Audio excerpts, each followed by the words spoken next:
Streaming. There we go. There we go. Woo! Guess who's back? No, but again. nobody is back. Everyone's gone. We're not real. Ben's not real. No, I'm not real. I'm in your I'm in your brain. I'm living in your brain. You live in my brain? Yeah. I wonder I'm always sad. I'm kidding. I'm kidding. I'm kidding. Nah, you right.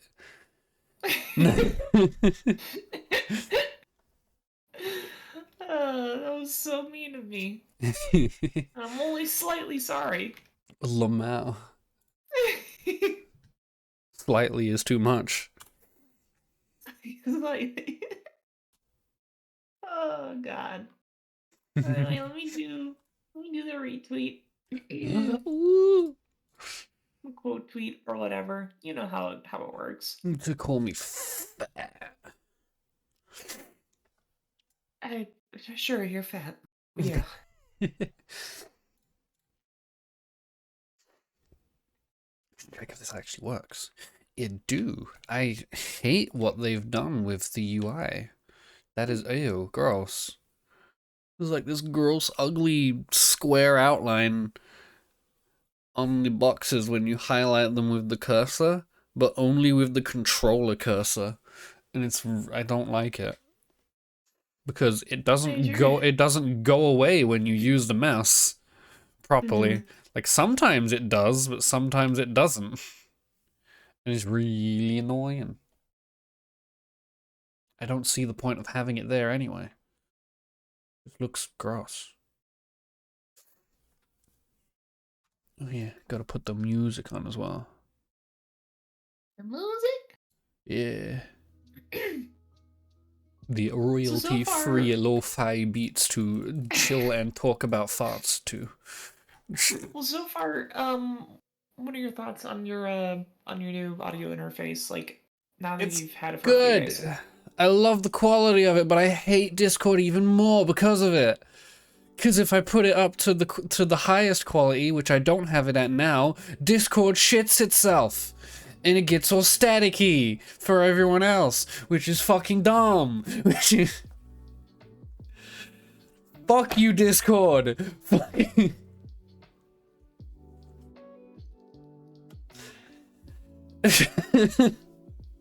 Yeah. Of course, it's also like it. You know, that is also like an issue with, well, you know, the GPU. And just it's an issue with how much, like, how many resources Discord desktop uses, along with just the GPU not being able to handle it. It's only Discord. It's not my GPU's fault. Because it sounds fine on stream when I have it at the max quality setting, but only when I'm in Discord, people are like, oh, there's static in the background or whatever, because Discord can't fucking handle the higher quality of the audio, because I think it's like, the Discord's audio quality is set to like, it's either 64K or like even lower, so if you put it higher than that, it just breaks and it doesn't know what to do. Is there a way to change that? What do you mean? Like, the Discord audio quality or whatever. We can, but it'll probably make it lag. Let me do it streaming. Okay. All right, bitrate. I'm maxing it out. Let's go. Okay. There we go. It should be higher quality audio now. 96 apparently. All right, let me set mine to that.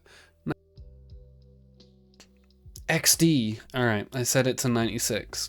Do I sound like shit? No, you sound great. Woo! All right, let's break it again. I'm gonna put it to 192. I mean, I'm gonna sound great on stream, but actually Discord isn't even picking me up. So hold on.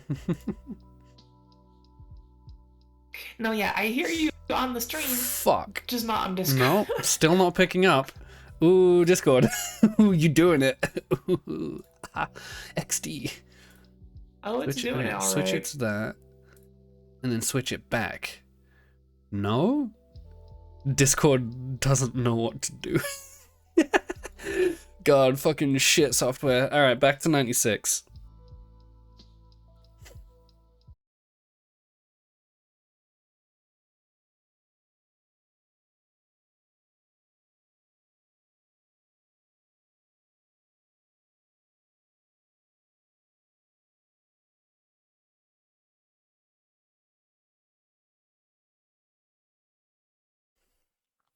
Alright, we're back. Did that completely end the stream, or did it just like cut off and then now okay, it's resumed? Cool, I don't have to split the VODs. So yeah, that just crashed OBS. So, so let's not do that. We'll stick to 96 because that seems to be the good limit. I'm just gonna turn it down a little bit. There we go. So the bitrate, in OBS. that's a server setting, if I remember right? It's per voice chat.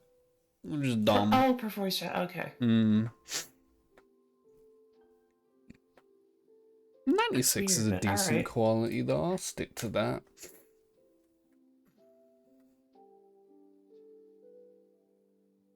Oh yeah, and I'm sure you noticed that your audio interface also came with like its own little software that's like for recording. That's what I'm using for changing all the settings. I should really consider using that software myself. Or, you know, it's a small software, but it's decent. Yeah. Wait, I didn't get the recording shit. Wait.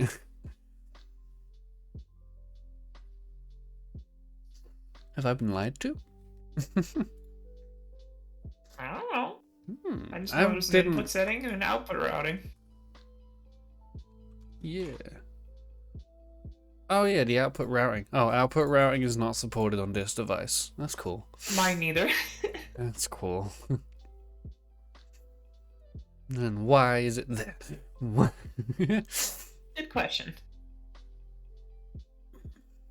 It's just under the assumption. Well, wait, can I name this? Stinky. There we go. My Scarlet Solo is now called Stinky. Stinky. Right. Alright, no. Let's get in the truck. Yeah. Let's get in this truck and then pretend to be smart for 2 hours. Let's pretend to be funny for a couple hours. Woo! Pretending to be funny is one of the few things I'm actually good at. That makes one of us. I can't even pretend. You can't pretend because you are funny. Fucking no. Listen, the key to comedy, well, the key to being funny on the internet is to just steal someone else's bit and then not source it. Damn shit, I should try doing that.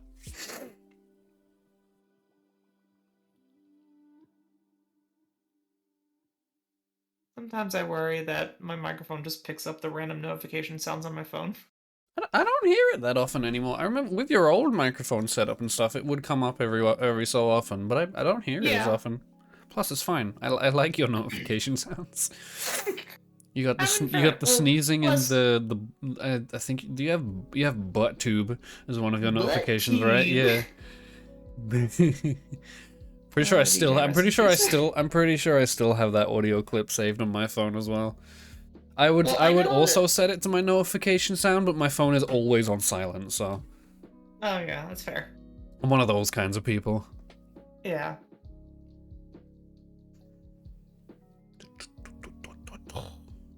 You just don't like being disturbed, period? I just don't use the phone. Like, I don't care about notifications on my phone. I just have the phone to use it. It's a truck stream, that's what it is. And him butt tube, what kind of stream is this? Trust me. That is the least of what you should expect from these streams. It is not even close to what dumb shit comes out of our brains and mouths in these streams. Because we're cool. We're gamer girls. We're hot, we're cute. Your brains and mouth. You, maybe. Me. I only got squirt juice coming out of mine. Squirt. Squirt juice. A little bit of what some people call a cum brain. Cum brain's one of those weird terms where I'm just like, who came up with this term and why? Who came with that and why do I hate you? Because everyone who uses that term on themselves usually has a personality that I fucking hate. Like 90% of the time, people who are like, "Oh, I'm just a cum brain, little woo," like, leave. You're probably gonna say some fucking brain rot level shit. Sing it to like the tune of "I'm a little teapot." I'm a little cum brain, short and stout. Here is my mouth hole. Here is my butt.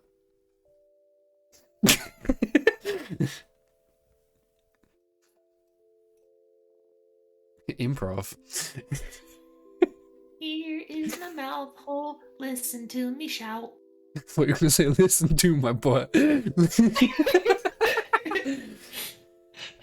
to my butt. Listen to it whistle.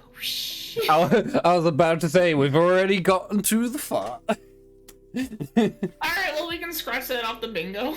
Scratch it off the I'm having a stroke. Scratch it off of the theoretical Euro Truck bingo board. I taste pennies. I smell toast, taste pennies, and I feel great. Let's play the game. Let's play the game and continue to just be stupid. Just drive while having a fucking stroke. Butt whistling, I don't know, butt whistling to me, like, as a concept has always just been one of those things that makes me go, like, butt whistle. Because, like, what's the point of this simulator? Truck?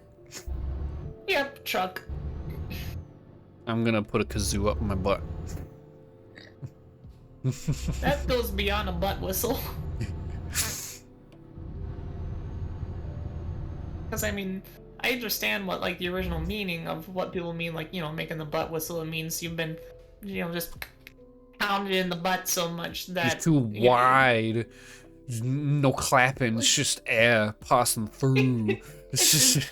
You know, your butt just makes the Darth Vader... Like, you don't fart. It's just... That's an old joke. You're just decompressing. That's an old joke from my dad. Hello, it was, man.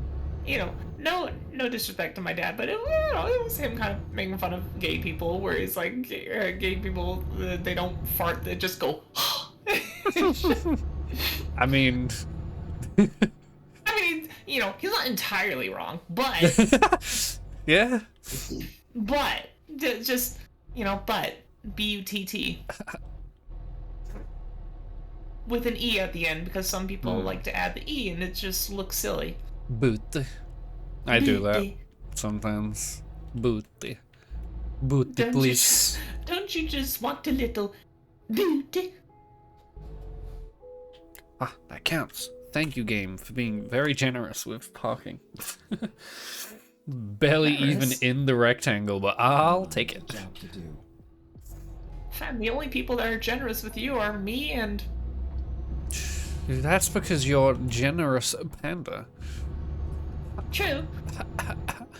And the only other person is pretty much Marley. Damn. This is so sad. Can you guys donate to my Patreon? $200,000. Thanks. Bye-bye. We don't have... So you want me to donate to you? No, not you guys. You guys have already done it. Everyone else, donate $200,000 each to my Patreon. I was about to say each or like as a total. Yes. Uh-huh. What do you think would be like? I don't know. It's like, because I've thought about this before, just randomly in the shower. It's like if someone randomly gave me $50,000, I would just put it toward, like, now as of late, I just put it towards the mortgage on our condo. Go straight. What would you probably do with, like, if someone just randomly gave you $50,000? Plane ticket. Yeah, fair. Moving in with you, buying a computer that doesn't suck, buying a good setup for streams, and then the rest, I guess, also to the mortgage, since I'll be living in the same place as you. There'd be no complaints, and that'd be like, well, plane plane ticket. I don't. 40,000. And say plane ticket. I don't think it would be more than like $1,000. I don't know. Yeah. I don't know how prices work. I've never flown on a plane before. It's actually nice. Well, usually. Okay, computer, so I will admit, like, computer. Depending on if we're talking real prices or cuck prices, probably like $2,000 to $4,000. So it'd be about $45,000 towards mortgage. Roughly that much, yeah. And then, you know, just like, oh, look at that, we got, you know, an extra $45,000 and just you know, put towards the mortgage. Now we're like a huge leap ahead of being of just like, you know, owning this place.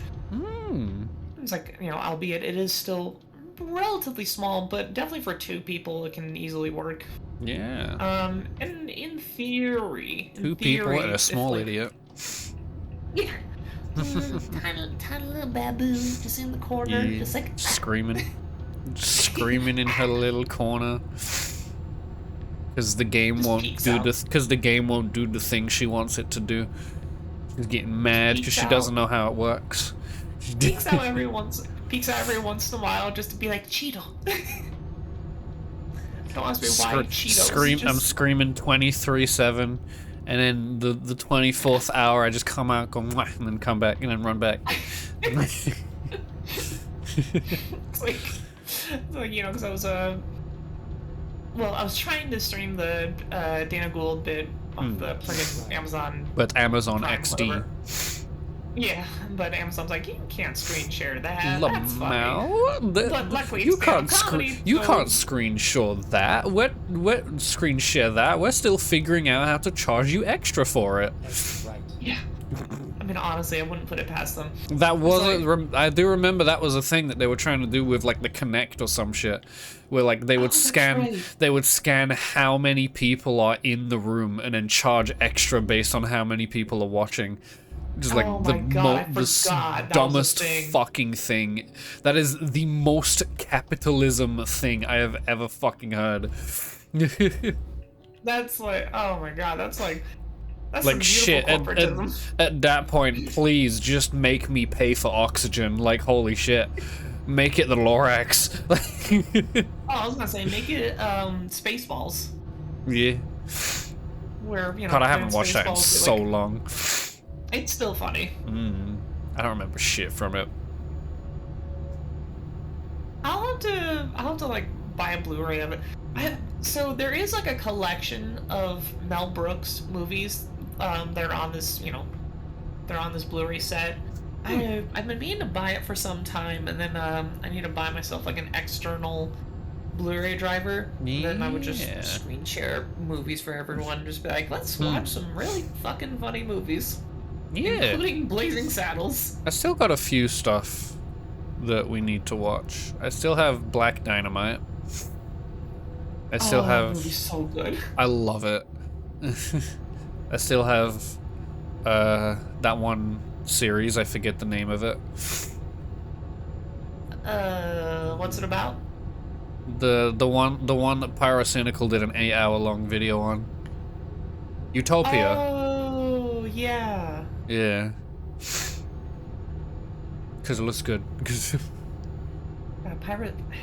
Pyrocynical, like, I can see why people like him, but also, you know, he does make me envious. I get jealous of him. Like, God, you are a fucking beautiful woman.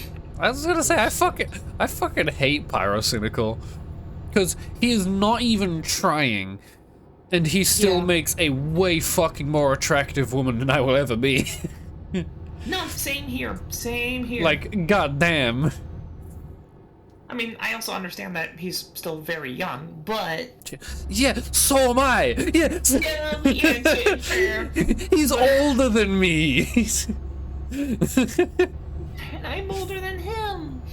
Yeah, and you look better than me too, bitch. You look I look okay. better than me.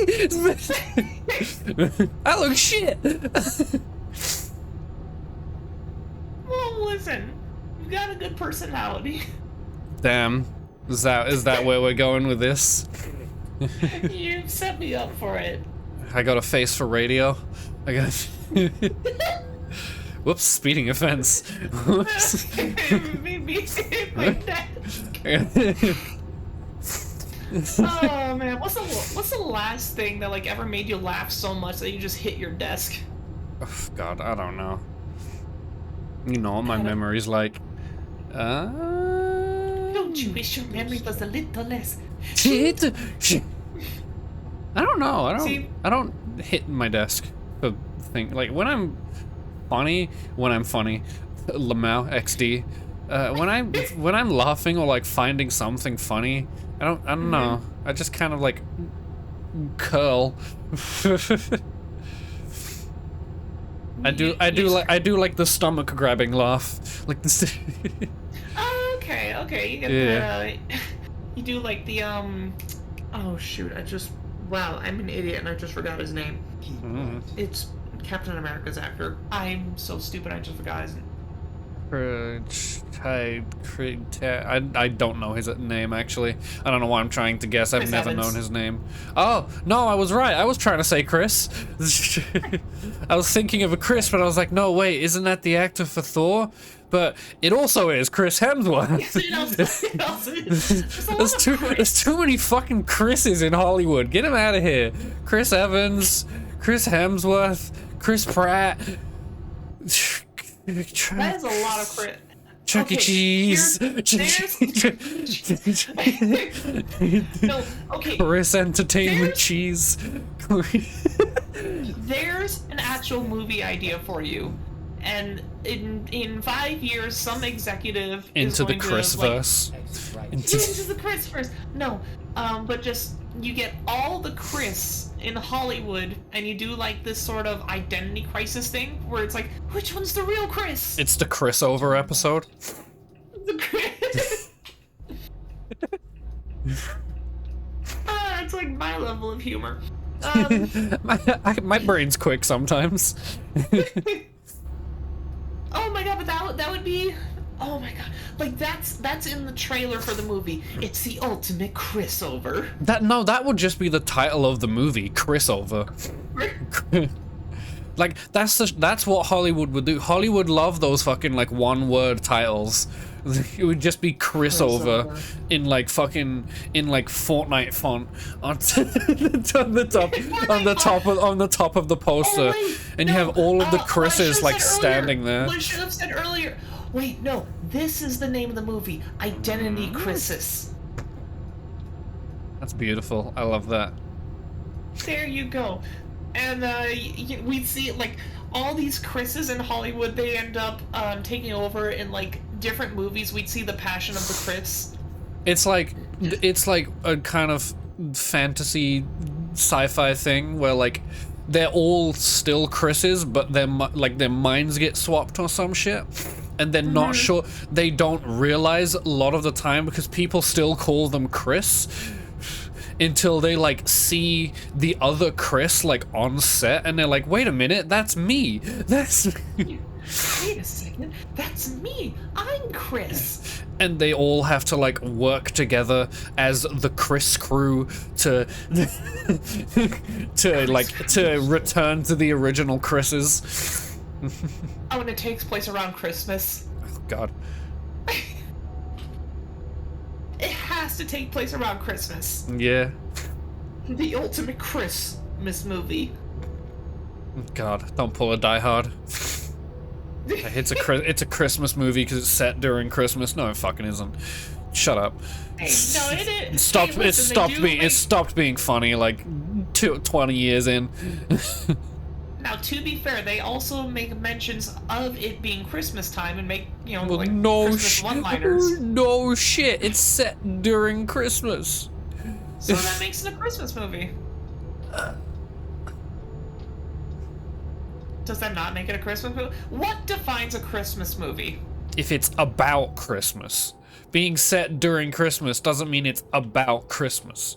A Christmas movie is when the main point of the plot is Christmas related. Like you killed Santa and you gotta take his place, or you're Adam Sandler and you gotta save Christmas and Wait, Adam Sandler? That movie was about Hanukkah.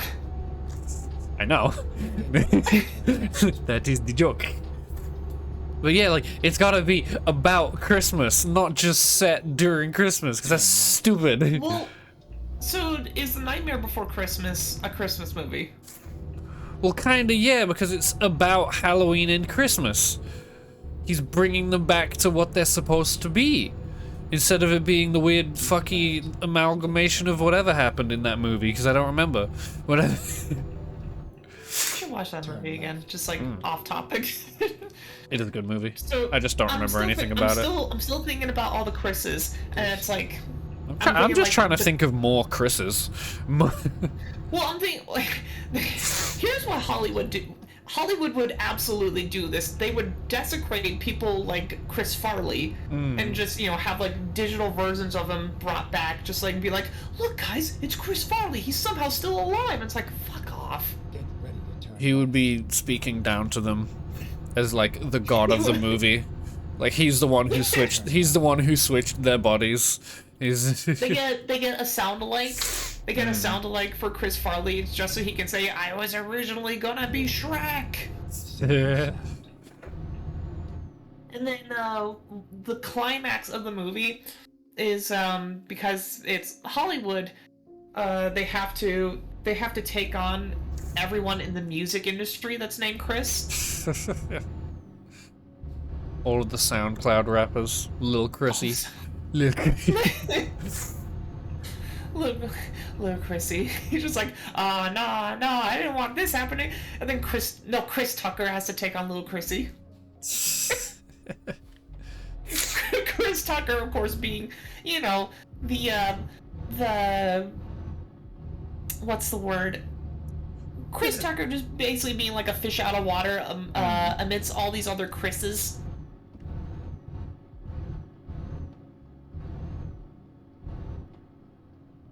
The joke being that he's, you know, amidst all of these, you know, people. I see. I don't know what Chris Tucker looks like, but I can assume. Rush Hour. I haven't watched it. I can assume from your description that he may not be the locale of the other Chris's. Look. Hold on, we need a backup. You haven't seen Rush Hour? No. What? Do you know how many movies I haven't seen? I'm fucking stupid. Well, you name like any big movie, I probably haven't seen it. Rush Hour, haven't seen it. Pulp Fiction, haven't seen it. Any of the Godfather movies, haven't seen them. I mean, to be fair, I didn't see the first Godfather until I was in like I want to say my no, it wasn't senior year of high school. It was like early college, but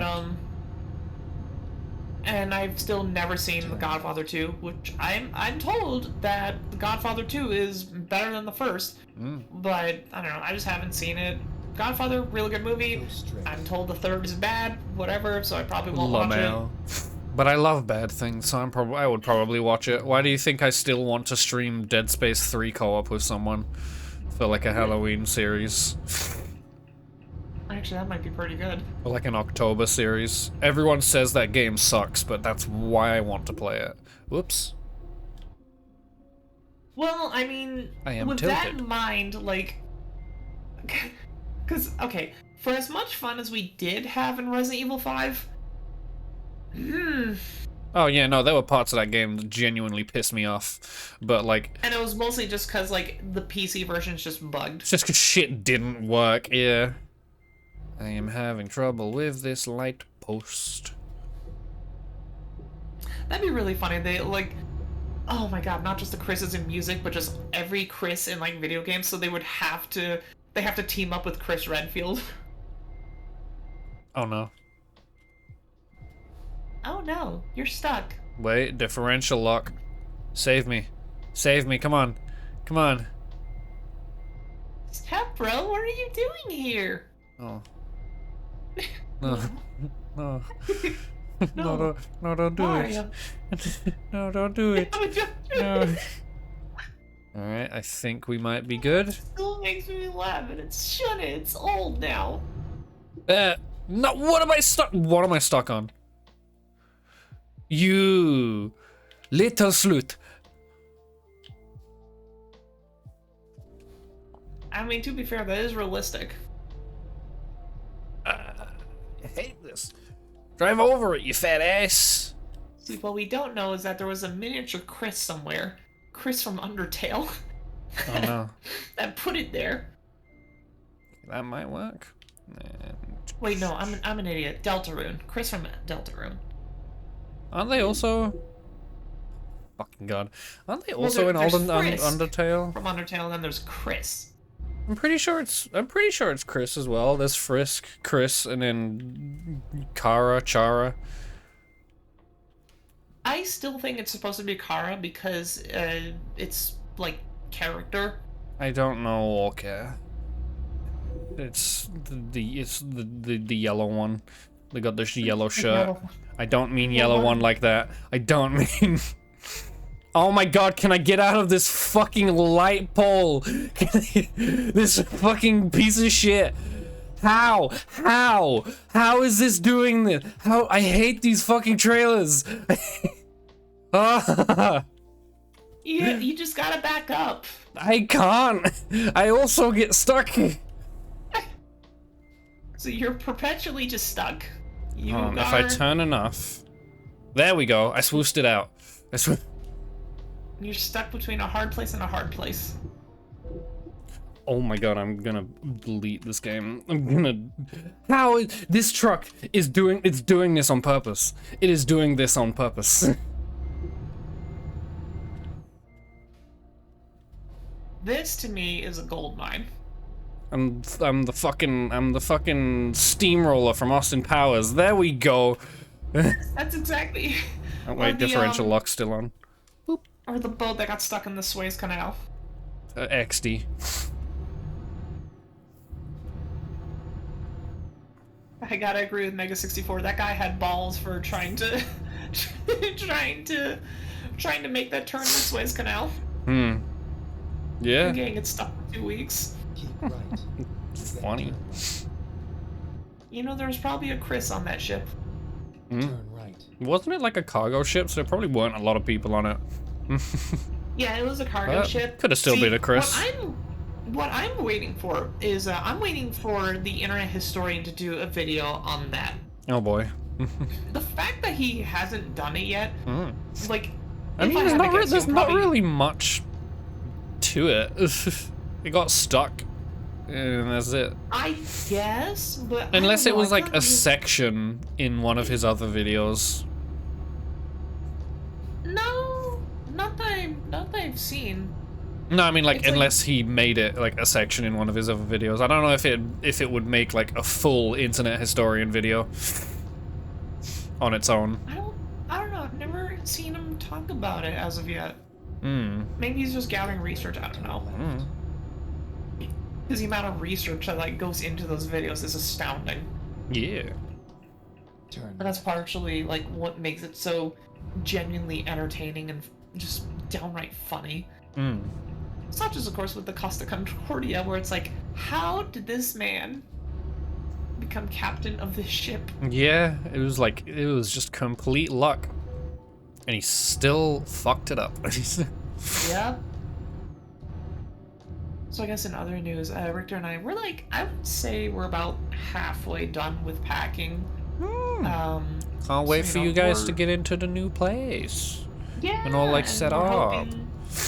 we're hoping by maybe next weekend to be fully moved in. Nice. We'll still have like some unboxing to do. Yeah, but still, mostly that's just, good. like, At least everything will be like in the house at that point. yeah, in that little condo, and then shortly after, that's when I'm gonna go out and buy. Excuse me, go out and buy a new elliptical because I broke the other two. Because your by legs are just too having fat. strong legs. You're too thick and you're breaking everything with your fat ass. But you're not breaking me yet. Disappointed. Not breaking your neck, that's the problem. Yeah. Damn, broke another elliptical with my legs today. God, I wish that was me. God. Oh, fuck. See, that's the kind of thing where it's like, I shouldn't be laughing, but to be honest, it's funny. Like, It's true. that's another one of those internet memes that's like, it's never gonna die, it's No, always that gonna be won't. funny. It won't die because it applies to like everything. Like, it's not really something where like, oh, you don't get it, so it's not funny. Like, it is literally just taken at face value. Like, it's funny just because of the context that you post it with, not just because of it on its own. God, I wish You don't have to know about the guy's entire fucking DeviantArt account history. Like, you just need to know that he said that and it's funny. Yeah, pretty much. Because Like, someone posted it on a article about people getting fucking crushed by polar bears or something.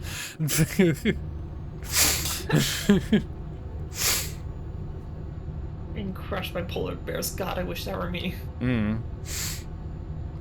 Be someone with like a polar bear OC. Like, God, I wish that was me. But you're right. That is one of those memes that's like, you can put it almost anywhere. Those are the best kind of memes, like the ones that don't require context. Yeah. Like, they're funny because of what you do with them, not because of them just on their own. Yeah. Because if it's like that, then eventually people will stop finding it funny. But if it's easy to, like, transform it, then hell yeah. I'm driving very slowly. Hello, friend. Certain memes, the reason they've lasted so long is because they transcend They're themselves flexible. as a meme. Like, they just, some people hate seeing it, but Loss is one of those memes where It as just much works. as people will say they hate seeing it, the moment it comes back, they're like, fuck, got me again. Where it's like, Loss has literally transcended time. Yeah. And, like, it truly is a timeless classic in the meme universe. Because Loss, well, it's like, and a big reason why we meme on Loss, and some people don't even know, it was Polygon. Polygon did like an article interviewing Tim Buckley about Loss and its history. Excuse me, I need to cough real quick. Delicious. Excuse me. So. Didn't hear that, don't worry about it. Yeah, yeah. So anyway, so Loss, in this Polygon article, they made Tim Buckley out to be like some kind of victim, like, oh, it's a comic about a woman that has a miscarriage that's based on something that happened to him in real life. It's so offensive that people bully him. And it's like, no. You stupid people at Polygon do not know the full history of Loss and why people make fun of it to this day. They don't know anything. Polygon is fucking stupid. It's run by idiots. All of the writers are fucking idiots. Like, yeah. So, the history of Loss is that, and there's a good chance I've mentioned this before, but to anyone who might not know, to the one or two people who might watch the VOD, the history of Loss is that, and 0 people Tim here Buckley, now. Tim Buckley, I know. So Tim Buckley was like, I'm gonna do this comic series, and it's gonna end with whatever the character's name is, Ethan. It's gonna end with Ethan's girlfriend having a miscarriage, and his fans were just straight up like, dude, don't do that. You cannot write this. You are not that good of a writer. Do not try and handle this topic. And he does it anyway, and his justification for it is, and I quote, and this is what Polygon leaves out because, you know, Tim Buckley did try to paint himself as the victim. What happened is that he said that he had an experience in high school where he was just like, what happened was I thought I got this girl pregnant, and she said she was going to have an abortion. But it turned out that it was actually, that she didn't actually get pregnant. It was just, you know, basically like just a little scare. But through that experience, I felt qualified to write a story about this. And it's like, no! I feel qualified to write. I feel qualified to write about this topic because I had a completely different experience. Yeah. Uh-huh. Uh-huh. Yeah, I think I have enough qualifications to write about the Holocaust because I lost one of my Pokemon once in a Pokemon Ranch, and it really upset me. I think I have a valid opinion. Like, that's fucking stupid.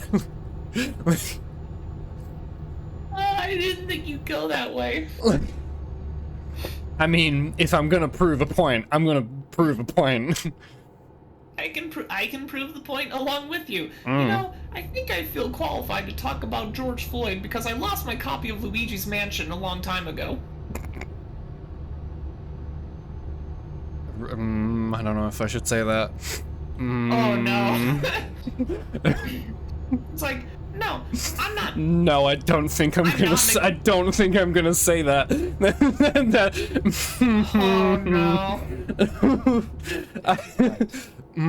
But yeah, the point. Oh, but I really want to. Oh, no, I'm not. It's bad. It's bad. I'll tell it to you later. Yeah, it might be one of those things that you DM me. But so I'll finish this job and I'll DM it to you. Fair enough, but yeah, we both understand the point is like the best way to prove a point about something like that is to exaggerate it. Go to the extremes, and then they'll realize, wow, yeah, that's fucking stupid, and they're like, yeah, it is, isn't it? Yeah. Yeah. Like, oh, why would you say something like that? That's terrible. Uh-huh. That is the point. I know it's terrible. Well, that was the point of, you know, the comedy special from Dana Gould, I Know It's Wrong. Yeah. Which of course, you know, you caught kind of the I got like close to the end, the best part. Yeah. That's a nice looking billboard over there. Yeah, I'm not gonna recite that bit on stream. No. Go straight and then turn right. But it was funny. And it proves a point. It does prove a point. So with all that said, yeah, I don't know how to follow that one up. I actually wanted to go back to just like movies that maybe you have seen or haven't, and I was gonna mention, like, have you at least seen some of Edgar Wright's movies? I don't know which movies those are. Shaun of the Dead? Oh yeah, I've watched the Cornetto trilogy. Okay, so you've watched like Hot Fuzz and I haven't actually watched I see a World's grease. End. I see a grease stain in the voice chants. Oh, hold on. Let's get him in here. Let's get the grease stain in here. Alright, and now that I have finished this job, wait. And Oh, now you're that I gonna have DM finished me this the job, really and now that bad I have... Alright. Well... Where are you? Message. Thank you, Chloe. Hee hee hee. So, before you came in, Ben has a really bad joke that she's going to DM me. Oh no. And There you go. I There you go. believe I am qualified That to talk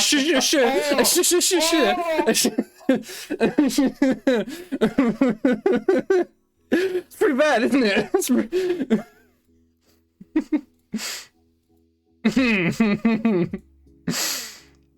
Anyway, let me add Chloe to the call list.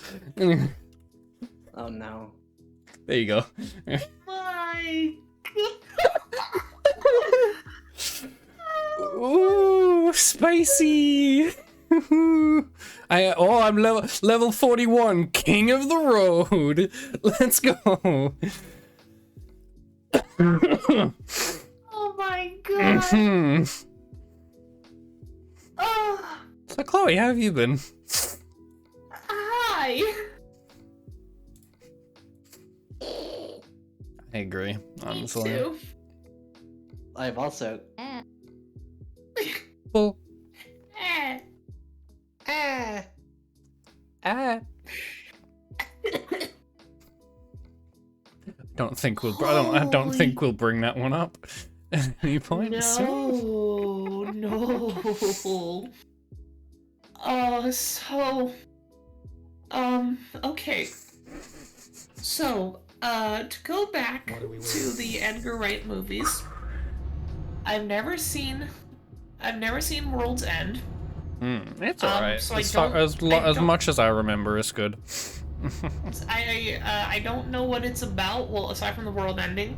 All that I think I remember from that movie is that I guess this is spoilers, but Uh-huh. Then continue straight. I think towards the end the world's end is the name of a pub, isn't it? Oh, And like that's where they're trying to go. Because I guess that's like the safe place.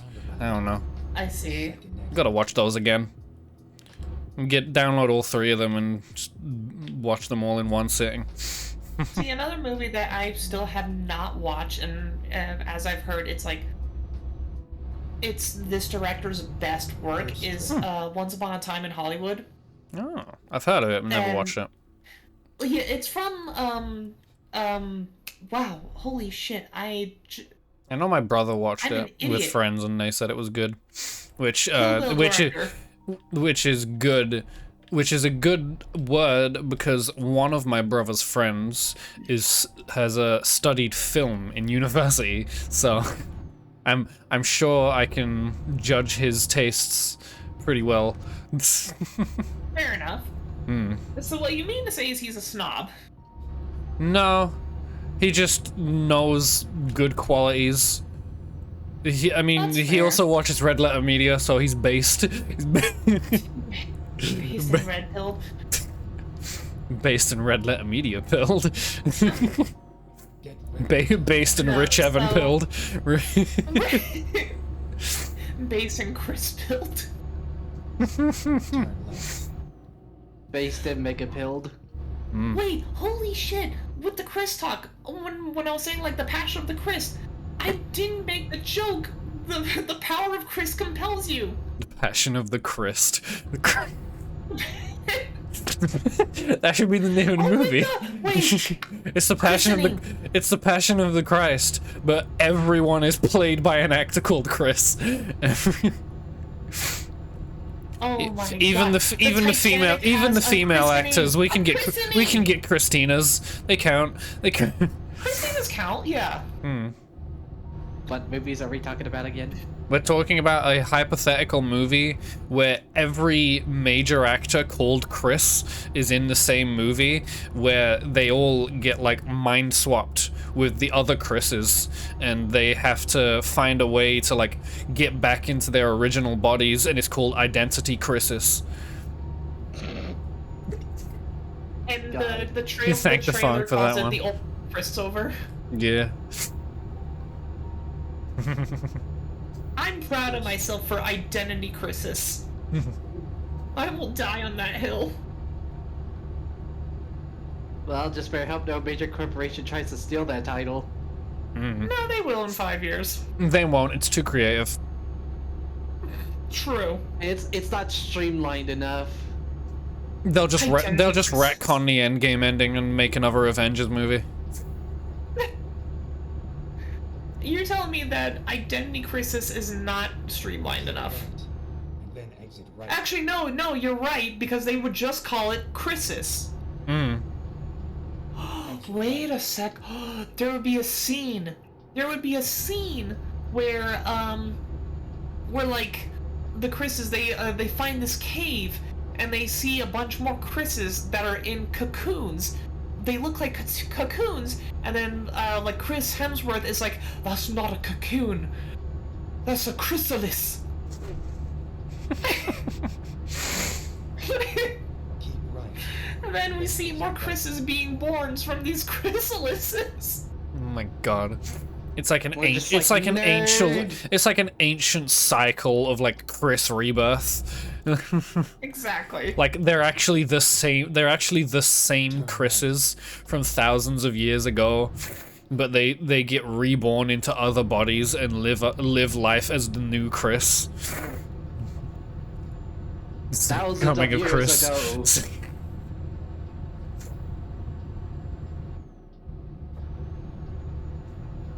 So, Chloe, do you have any input on our little Chris's? No,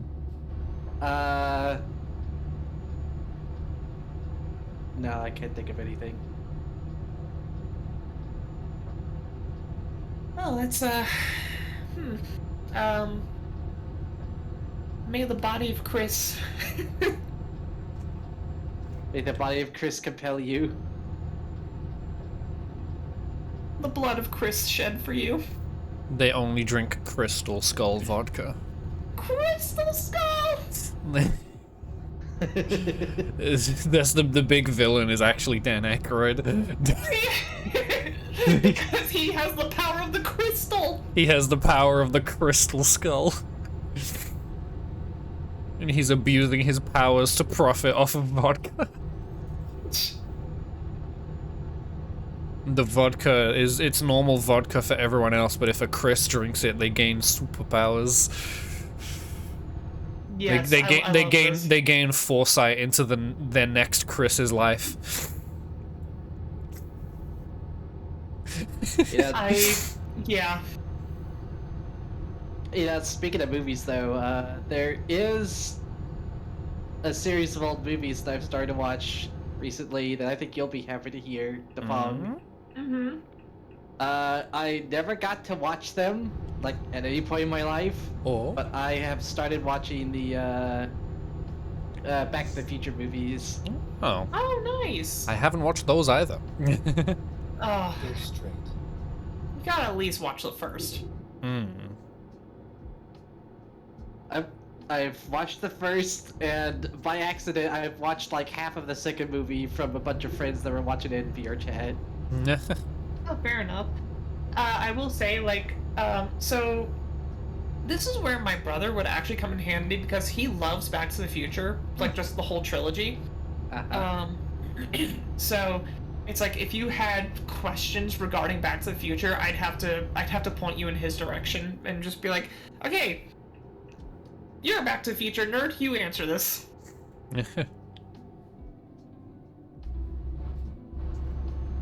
Get you to give me your Back to the Future meta knowledge. Yeah, pretty much like that. Like, well, he's also the same person where, like, I remember mentioning this on the stream before, that, like, we talked about, I posed the question to him, what do you think is honestly and I said this on your server, Chloe, of what do you think is honestly a better movie, Back to the Future or Who Framed Roger Rabbit? Go straight. Honestly, like, this is just a bias, because I grew up with the movie, but I'd have to say Yeah. Who Framed Roger Rabbit. I feel like that's a unfair comparison because they're a completely different like type of movies to each other. Well, so the reason why I do that comparison is because it's the same director. Oh, okay. Makes sense. So that's why. But even then, I don't know. Yeah. It's like completely different stories. Like, they're both great movies, but I guess if yeah. you're going like purely just by like directors, like quality and like that type of stuff, then yeah. Like all the all the film theory bullshit. Real film theory, not the YouTube channel. Back to the Future 1 had a lot of like, you know, great character moments. I did like the whole aspect of just like trying to fix some like past fuck ups. Otherwise, you're just gonna fucking disappear. Trying to unfuck up so you don't just not exist.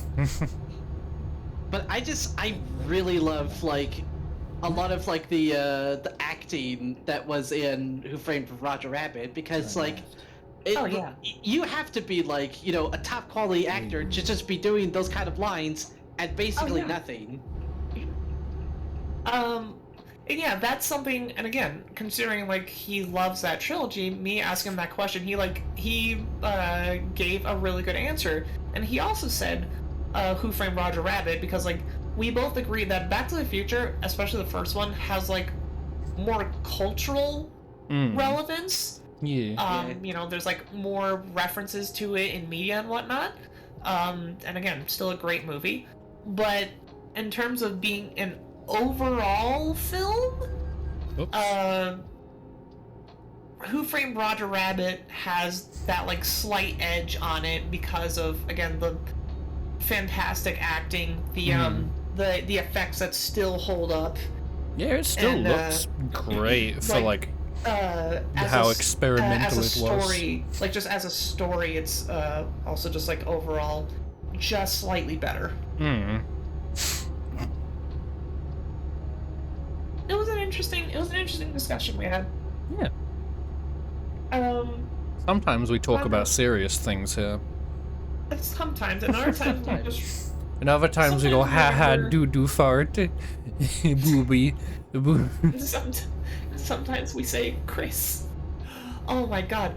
Chris. So again, the Chris's teaming up with Chris Redfield. They have to fight Wesker. He's one of the only non-Chris's, along with, and he's teamed up with Dan Aykroyd, controlling the crystal because Wesker promises Dan Aykroyd that through the power of the Crystal Skull vodka, they'll be able to make to achieve complete global saturation.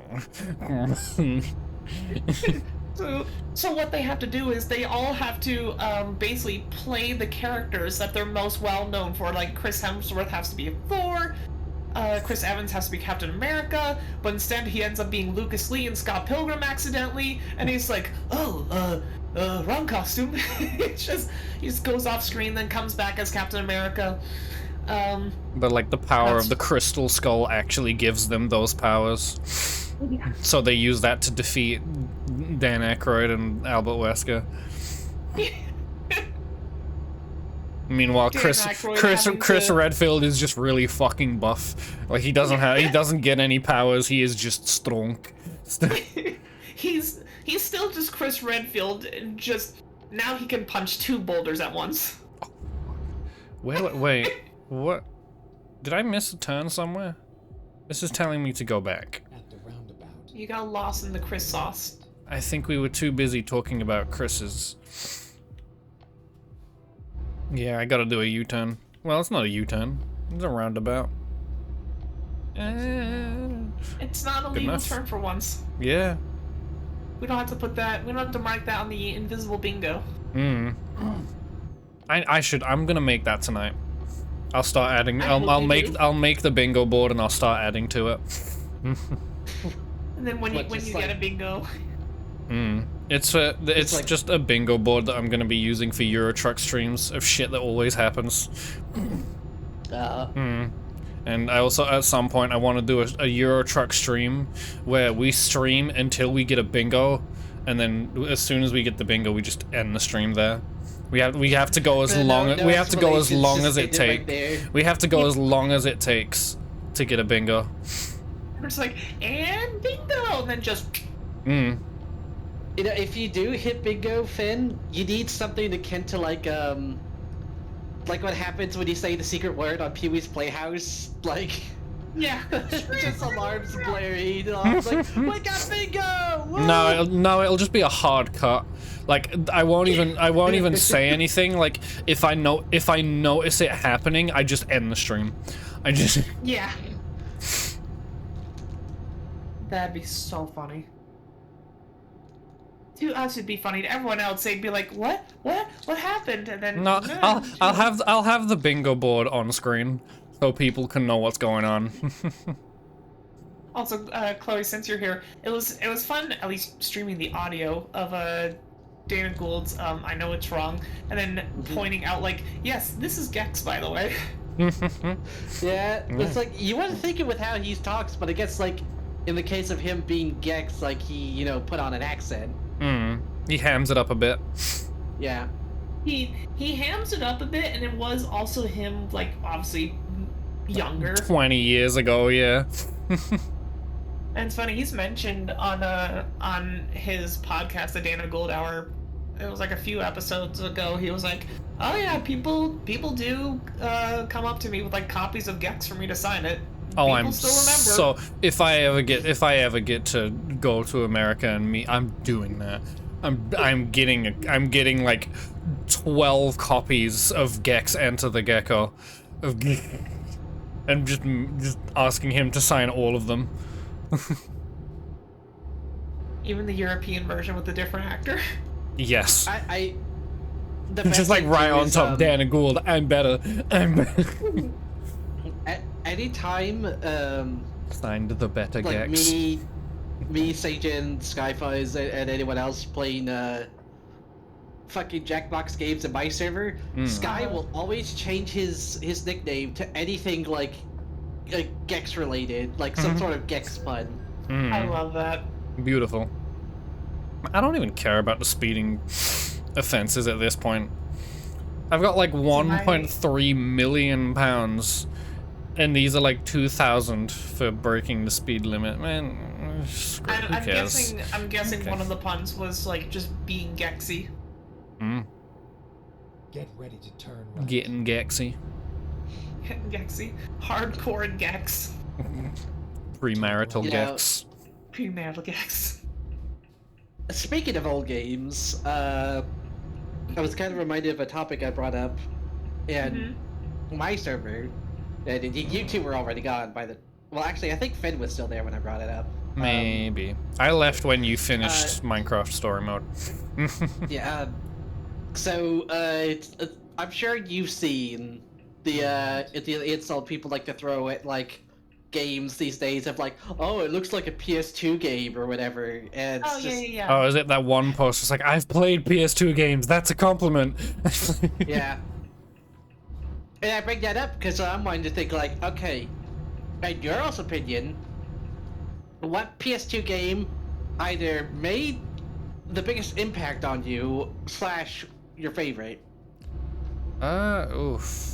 That's a good question. So that's tough because, believe it or not, I did not grow up with a PS2. I didn't get a PS2 until At the roundabout, take We had a shortly- PS2, but we honestly just played a lot of PS1 games on it. It's 'Cause that's what we had. It's honestly tough. Like, so I really gotta think about it because, like, I got the PS2 late in life. And by late in life, I mean, you know, I basically like when I was 18, and then I got my PS3 that I still have when the Uncharted 3 bundle came out. That was when I bought a PS3, and that was also the first game I played on it. And so the games that I played on the PlayStation 2, I know I played the Jak and Daxter trilogy as well as the Ratchet and Clank trilogy. I played Kingdom Hearts 1 and 2. I had a copy of Jak X, but it just didn't work right. So I've never gotten to like really play it. I'm trying to think what other games. No, I didn't play Sly Cooper until the PS3 collection. So I guess for like PS2 game that I guess left some sort of impact on me, I'd have to say weirdly Kingdom Hearts, because it's like, for as nuts as it gets, the first game I was like, alright, you know what? I'm a fan. I'm digging this just for the interactions with the Disney characters and how the gameplay feels and whatnot. I'm a fan. And then Kingdom Hearts 2 happened, and story-wise, I was just like, okay, who are these nobodies? I have no idea what's going on. I'm kind of following. Hey, look, more Disney characters. Cool. And then, oh, and also the combat was more fun. Yeah. Like, I 100% beat that game. And then, yeah, I became a Kingdom Hearts fan. I played the DS game, which is not very good. I played the 3DS game, Dream Drop Distance, which is definitely better, but it's like, it's debated on whether people like it or not because movement is very different. I, like, for a 3DS game, it was very fitting for how movement works. It's a 3DS game. Of course it's different to console games. But even still, I thought it was fun. I thought it was pretty good. I didn't finish it just because other 3DS games just came out and I ended up playing those more. But I did play. It was good.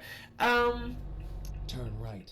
So yeah, I think Kingdom Hearts is probably what had the most impact on me as far as PS2 goes. For like that particular generation of PS2, GameCube, and Xbox, the game that probably had the most impact on me, like out of all of them, because like, are we leaving at just PS2 or like that whole generation? Well, it's primarily just PS2, but I mean, like, if you want to like throw out anything from that particular generation, feel free to. Yeah, because I genuinely can't remember anything from PS2 that was like, I saw it was red, I stopped, and then I just went. What? It's like, okay, I stopped, I can go now. Too busy being stupid. But yeah, like, I can't remember, like, anything from the PS2 era that stuck with me. Like, I mean, I guess we had the titty game, Freak Out. Yeah, Stretch Panic. Yeah, it's called Freak Out here. But yeah, Stretch Panic. We had Metal Gear games, I'm pretty sure. Yeah. But then, past that, most of the games we played were just PS1 games, like Vigilante 8, fucking Destruction Derby Raw. I think we had the Need for Speed games. I'm pretty sure. I need to play those on stream at some point. Those will be fun games to stream. You know what? Something funny though. I don't mean to sound a bit pretentious here. You might excuse me if I do sound like it, but when I was growing up, me and my brother were lucky enough to have like all three of like the consoles of that generation to mess around on. Yeah, we mostly had Nintendo stuffs, but we did usually get the PlayStations as well. My brother and I mostly had the GameCube. We, excuse me, we ended up getting, we also got an Xbox like pretty late in its lifespan, because we got the Xbox specifically for Conquer Live and Reloaded. I wish I had gotten that game. There are like, you know, critics who say, you know, it's not as good as the original, whatever, blah blah blah, and some of them say like it's mainly because like instead of using a frying pan in the original N64 game, he uses a bat, and how the bat works is that it's a 1-2-3 little combo that you do that a lot of, I'll just say it, game reviewers that even at the time game reviewers are just kind of bad. They're like, oh, it feels. Who would have guessed? Yeah, who would have guessed? It feels clunky using the bat, and me and you know my kid brain was still able to figure out. No, you just with the right trigger, you just go 1, 2, 3, and then it. That's just all you do, and it's easy. The main strike against, and this I totally understand. The main strike against Conquer Live Reloaded is that it's more censored than the original. And again, Yeah. I understand that criticism. I think that there was a way to like uncensor the game, but you had to do that like whatever like a bonus chapter like via the multiplayer or whatever. Yeah. As far as I know, there was no way to uncensor it.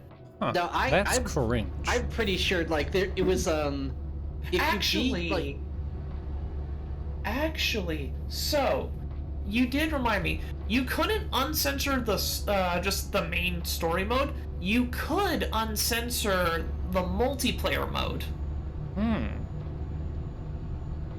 That was the one thing you could uncensor. So that the seems weird. heavy.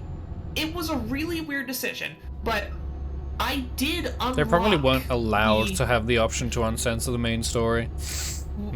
That is actually what it was, because many years ago, and I wish they continued it, but it was the director of the game, as well as the voice of Conqueror himself, Chris Seaver, along with another Chris, Yeah, had he's a got to be couple of part his of friends the movie.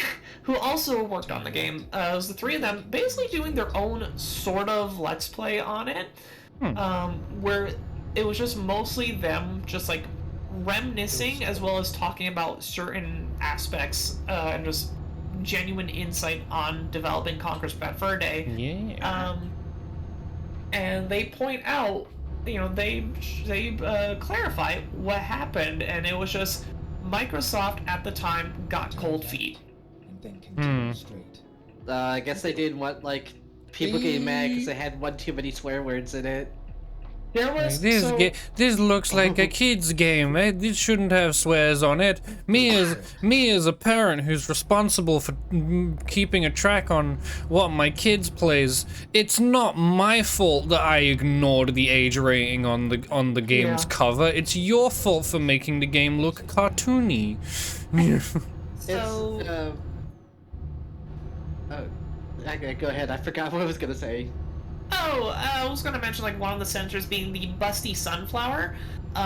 In the N64 version, you see They her. nerf the busty sunflower. Turn left. She, she still has the same cleavage, but you no longer see her yellow sunflower nipples. You just, she instead has like more plant covering her. Okay, that's fine. Well, I don't think she had yellow nipples in the original. No, I think She she does. did. She really? I thought she just had Yes. green. I thought she just had green polygons. No, she has nipples. Hold on, I'll pull it up. Am I just misremembering here? I do not remember then. Yeah, no, in the N64 version, they were just Ready, polygons. turn right. Maybe it's the other way around. Oh yeah, no, you're right. Oh, you know they what? I'm thinking uncensored of, like, the titties. I know what I'm thinking about now. I'm thinking of like some like old beta screenshots. Oh yeah, they had them in that. But you know what? I'm fine with that. I'm in the group of people where like the more clothes you have on, the hotter it is. Honestly, Yeah, I can see like that. being nude is just kind of boring. There's not much you can do with that, but with clothes Yeah. and stuff, you can get creative. And you can also So- wear cute clothes. So yeah, you're totally right, and I now remember what it was that I was remembering. There was there was an old disc somewhere that you can find of It was basically this like joke advertising for Conquer Line Reloaded, where it has again this little bit of beta footage where it shows Conquer with the sunflower and she's topless and has yellow nipples. And this was when the Xbox version was originally going to be called Live and Uncut. Yeah. Which, you can imagine it was going to be an uncut version of Conquer's Bad Fur Day that was actually originally going to be on the GameCube, but then they got bought by Microsoft and blah blah blah. It's a whole thing. Yeah. So yeah, they ended up censoring the game more because Microsoft got cold feet, and they were going to add a new chapter to the game that was basically a big Harry Potter parody. Huh. Sounds fun. Go straight. And to everyone that saw it, they said like it was the funniest thing that Chris Seaver had ever written, with like how it would have played out. And again, Microsoft got major cold feet because, you know, this is when Harry Potter's at its peak of popularity, and they didn't want that whole estate going after them. Oh wow, I'm very low on fuel. What? Oh no! I was not paying attention to my little fuel meter down there. That is very in the red. Because I saw the gas station sign. I was like, how much fuel do I have? I haven't refueled in a while, and it's like at the bottom, like, ooh. Oh, that's kind of close. So yeah, just a little bit of history on Caravan Reloaded and why. A very long way of saying we bought an Xbox for that game. There we go. And we 800 don't regret liters it. of fuel, baby. We do not regret it. We honestly had some fun with it. I had fun with one of my oldest friends. We would put the AI on the hardest difficulty, and it would just be the two of us versus the AI because I didn't have access to online at that time. Yeah. Yeah. And excuse me. We need more good PvE games. Yeah. This what this else? PvP competitive mindset that people have nowadays fucking sucks. I don't enjoy. Whatever happened It's to not be, like- fun. Whatever happened to be being cooperative, guys? I guess that's not in our favor, given that we're the fucking U.S. Lamau. Go straight. Lamau. We gotta fight everybody. Yeah. Right. You I'm know, gonna say that in terms of biggest impact for me, in terms of PS2 games, well, first it was the Jak and Daxter series, because Yeah. I really like how they did environments in those games, and especially with like it's like I think one of the biggest things that like those games touted was the fact that it had like seamless transitions between areas. Like Yeah. that was a very hard thing to code back in that day. yeah. Like that had Yeah, a, here's there's Jak a and lot of Daxter be like, "Yo, guys, limitations watch where it's this." just like Yeah. whoop. Yeah. I Like would I said, they're- I would definitely say the Jack series also certainly had an impact on me. It's like, wow, these are. I never these are just, played. like, I never really played them. solid 3D platformers. Yeah. I Now, guess like- I guess my most impactful games would just be the Need for Speed games, as they're like the only actual PS2 games that I frequently played, and which kind of pushed me towards liking racing games and stuff like that now. I like games where I go zoom. And then Which is funny 'cause, the PS3 is what dragged me down into my brain rot FPS mindset. Because now all I play is baby shoot the game, but I don't care, they're fun.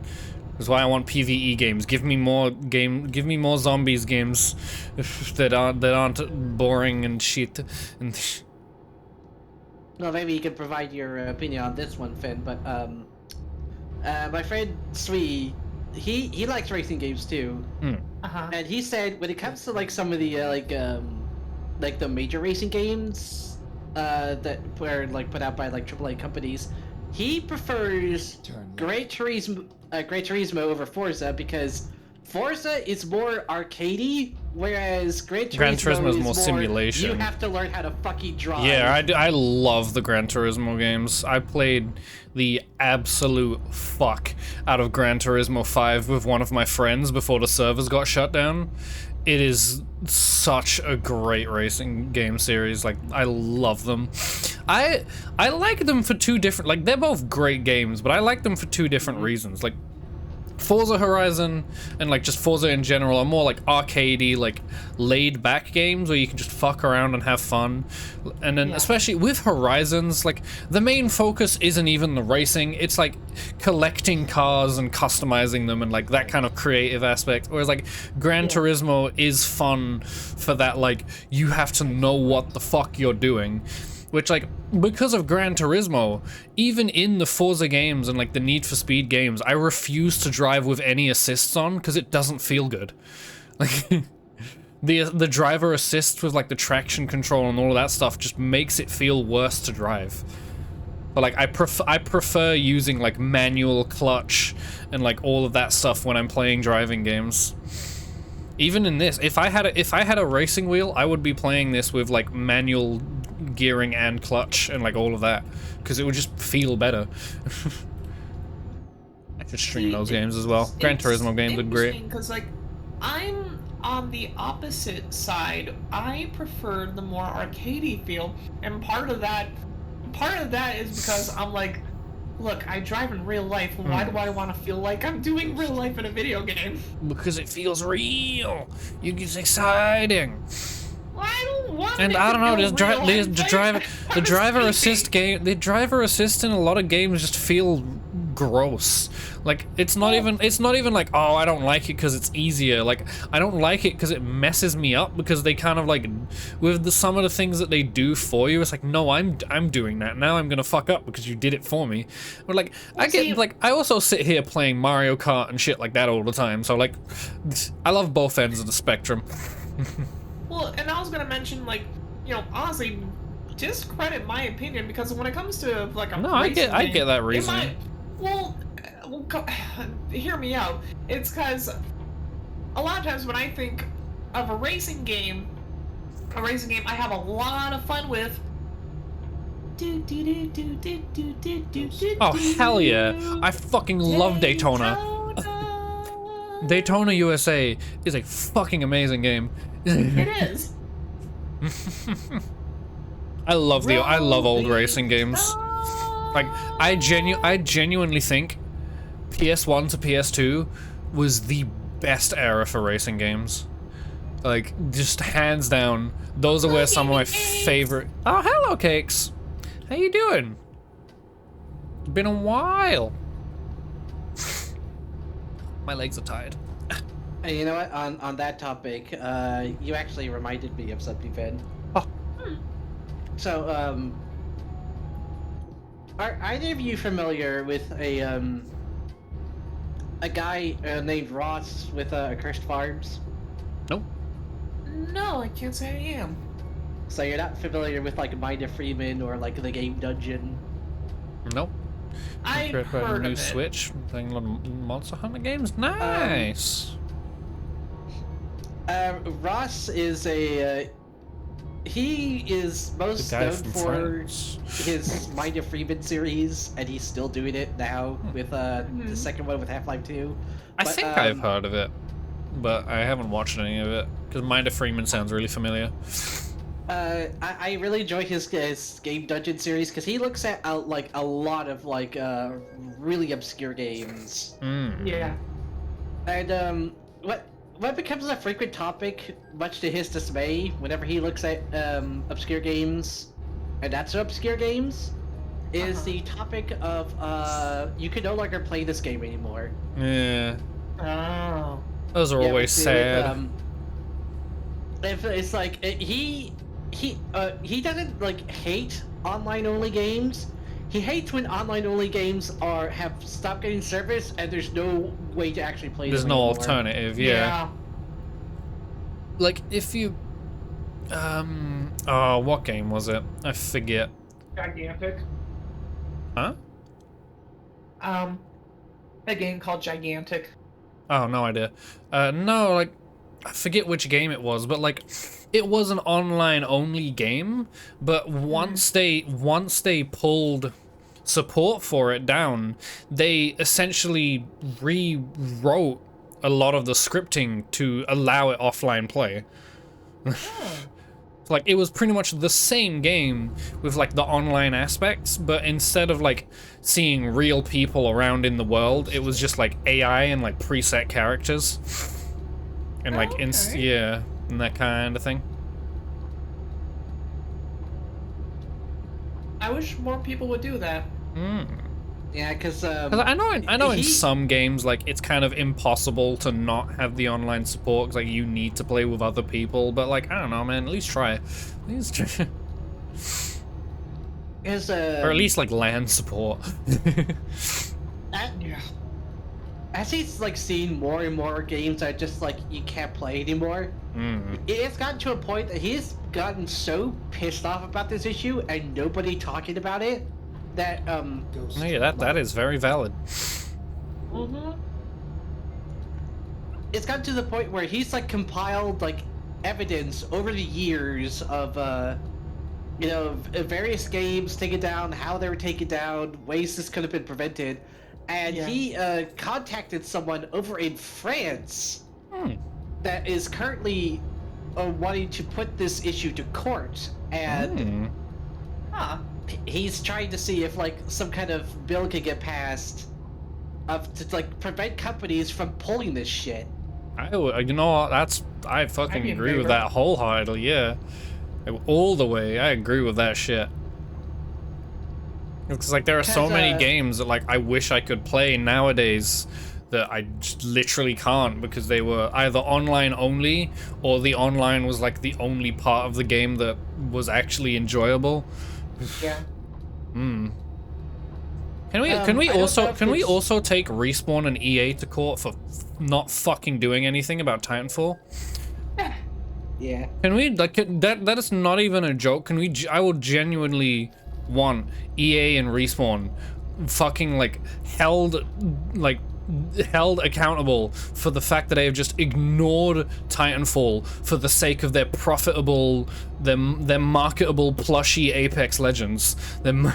Like it's fucking bullshit that they've ignored all of these people who have paid for their game and are literally just letting the servers be DDoSed and hacked because it doesn't affect their money making game, which is even fucking more annoying because hackers got to Apex as well, but they dealt with that problem. That's not a problem anymore because they dealt with it. So why didn't they deal with the problem in Titanfall, which essentially runs on the exact same fucking netcode? Like, it is genuinely fucking bullshit that they pull that shit and just get away with it because they're a big company. Yeah, hello, Cream. They fixed Apex on week 1? Yeah, exactly. Like, it's fucking bullshit. I want to enjoy Titanfall 2 with friends, but I can't because EA and Respawn are so fucking inept that they just don't give a fuck about the community who essentially gave them the popularity that they needed to even do anything with Apex in the first place. I'm not too sure like how true it is, but is it like the Division no longer playable? No idea. I didn't like those games, so I stopped caring about them. I played a bit of the first one, didn't enjoy it at all, and but probably. Yeah. I believe Division 2 is still playable. But I think it was a case where like they did either shut down or like end support for Division 1 servers. Yeah, so like I think that game's no longer playable, which one of the reasons like this pisses off Ross the most, aside from it just being like, oh, you can't play this anymore, so much time and effort is put into these games only for them to be available for a limited amount of time and then they're just gone forever. Yeah, it's fucking stupid. To me, this is akin to like, it's like making like some super extravagant like cake for a wedding and then, you know, it's gone because people ate it. No, not even that. Like, you make this amazing huge cake for a wedding, but half an hour into the wedding, you just throw it away because people took. Oh, you took too long to eat the cake. Sorry, your loss. Should have been there earlier. It's that kind of bullshit. Monster Hunter games? Yeah, I like the Monster Hunter games. I've played a bunch of World. And I got to Iceborne, but haven't gotten much farther into it yet because I'm playing it with friends, and we're really bad at being on schedule. Yeah, they're Monster Hunter games. They're fun games. Like for you. They're fun games. I've only played the one that was on the Wii U, and I played it for a few hours, which, you know, there's the problem. That was the Wii U game. XD. I think I played the 3DS one. Funny enough, the Wii U game was just a port of the Wii game, but with more stuff Yeah. on it. Yeah. But I mean, it looked cool Mm. for what it's worth. Yeah, it's a Monster Hunter game. Of course it looked cool. Which one on Wii U? I don't remember. It was, was Ultimate. Yeah, the Monster Hunter Tri Ultimate. Mm. Yeah. Isn't there Which, a funny mobile enough, Monster Hunter game? Like on like. Like a phone game? Keep left and then continue straight. Probably. Because I remember seeing something about that with like collaboration cosmetics and there is. items. Like It's probably specific something. ones on that I remember seeing. I don't remember why. The hell out of the world to the point where I did nothing but bullying Devil Jaws as a pastime. It is a fun game. I just suck at it because I use a charge blade and I constantly forget how it works. I know a lot of people complained when it came to 3 Ultimate that like, oh the fucking swimming was terrible. I'm like, no, the Pickle swimming Joe. was fine. Go straight. You could go in any direction, and you would still went up against big monsters. Which only Great sword. infuriates me more, because like now Laggy Chris, who is primarily a sea leviathan, is then now just on land and he looks weird. Huh. I'd love it if they kept like the water battles and stuff. It's great. Let me get on a little boat and jump around and slap them. I remember, Jump off of I like do the recall- big pole thing onto the monster and bonk him in the head. I recall like one of my oldest friends in Florida. He it was my old friend Mike. He was like an old school Monster Hunter fan. Like he had the first on PS2. And he would always sing the high praises of how good Monster Hunter is. And I never got around to playing it because again I didn't have a PS2. Excuse me. Have weapon arts, which are pretty awesome. That sounds cool. I don't know what those are because I've pretty much only played World enough to remember it. I played the older ones, but I don't remember shit about them because I didn't play them much. Weapon arts are basically like special attacks or moves you can do. That's cool. I know one example. With, I mean, I like, guess because I use Charge Blade, I guess I kind of have that with the charging of the blade and shield. I think one of the weapon arts with Charge Blade is like your weapon's like in a supercharged state for a good long time, but after it's over, you can't like go anywhere higher than like yellow for a good bit. I don't think that's a thing in World. Now, I'm pretty sure World doesn't have weapon arts. No, it doesn't. It just has weapons, and I have Dante's devil sword, or whatever it's called. Dante! I have the Dante sword. Which I'm now reminded of the Devil May Cry themed event quest that was in 4U, where you went up against a very, very tiny Gravios, but it had the damage of a G-rank monster. An aerial charge blade's crazy. Yeah. Charge blade is fun. Like I remember the first time I played Monster Hunter World, I played with hammer because big bonk. But this quote unquote current time of me playing it, I've been using charge blade, and God, it's so fun. I love using the fucking like the big like axe mode when you've got both your shield and your sword charged. Just do like a shit ton of damage in one huge swing. 4U charge blades were absolutely overpowered. But I mean, since then it's been fixed, like properly balanced and shit. Insect glaive, Lamau. So I'm still thinking about like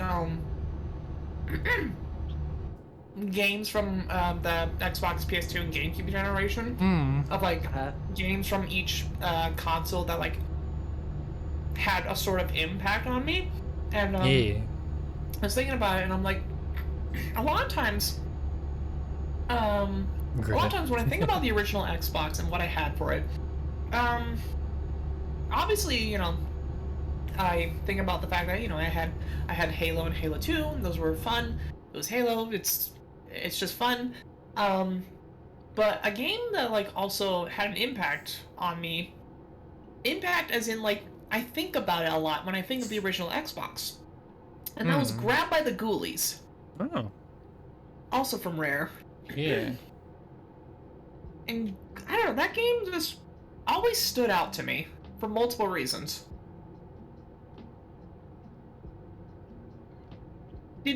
Well, Ben, I know you didn't, but Chloe, did you ever play Grabbed by the Ghoulies? Nope. Okay, well, I've heard of it, but I've never played it. Grabbed by the Ghoulies is basically Giving monsters sort the of- business as a child. Oh. fair enough. But so Grabbed by the Ghoulies, was basically like a 3D like brawler game. Say, that sounds a where lot you worse out of use- context.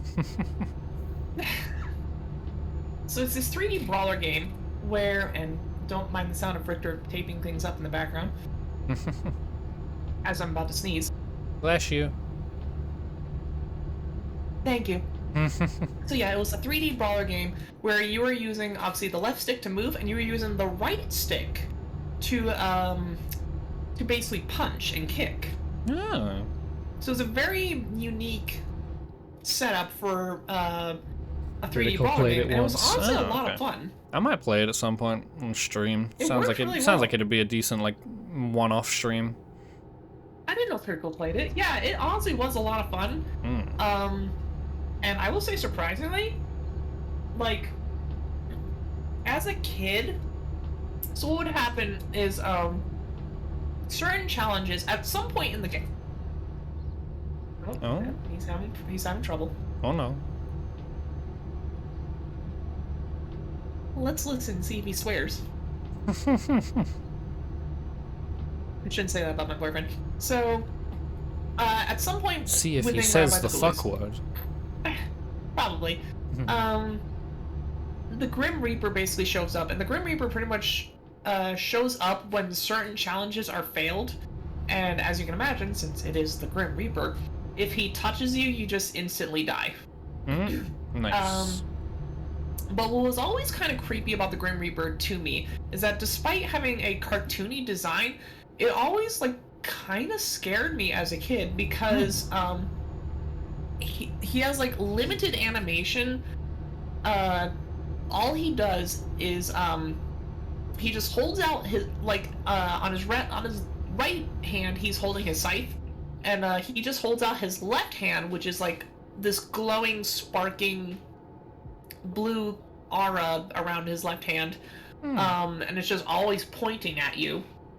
Yeah, like, you know, it's he's kind of just like an holding uncanny on valley him. type thing.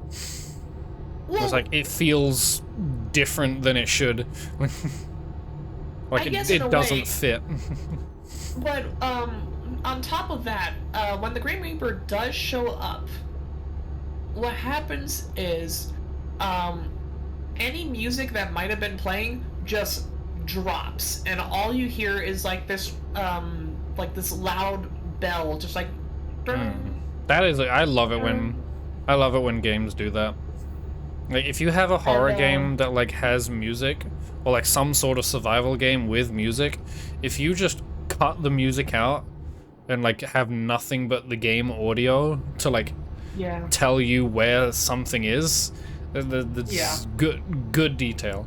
I love games that make good use of audio. Like you actually have to like listen for where things are and like play accordingly, instead of just like fucking big red dot here, bad guy. Like it's dumb. Go straight. So aside from that, like wherever he moved, just all around him, the colors would turn black and white. Ah, that's cool. I want to play that now. And You should maybe stream that off the Yakuza. maybe. On top of that, he just had this muffled, raspy voice. Oh. So like aside from the dinging bell, It was just the sounds he would make that were like, and yeah, it always creeped me out as a kid. I was like, wow, they did a good job making the Grim Reaper, despite being cartoony. They made him scary.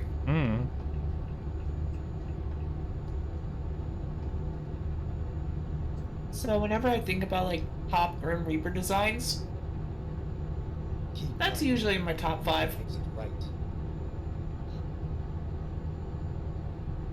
But yes, Grab by the Ghoulies. That definitely had an impact on me in that generation. The #1 Grim Reaper design, obviously being Deadpool's one, where she's hot, where she's It's Brooke in a cloak.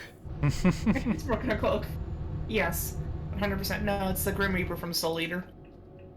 Turn left. Shout outs to my Soul Eater fans. I haven't seen or played it. It's a fun anime.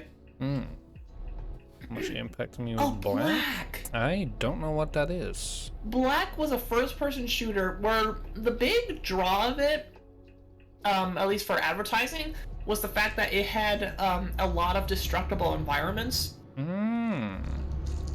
I can also describe that game as gun porn. Yes, very much so. I can see why Kareem liked it then. I played a demo of it on the original Xbox, and that demo was fun. You can bet something's gonna blow up.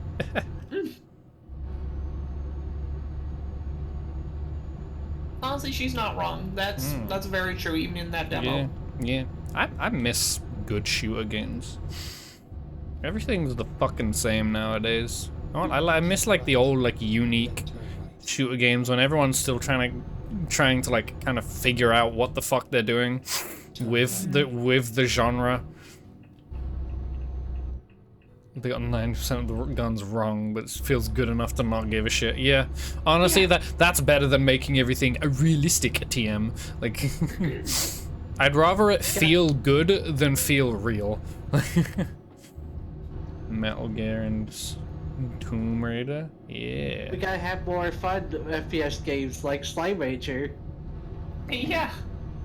Keep left. And that one cute. Pokemon ripoff where they have Pokemon slaves that make guns. And you shoot them and kill them.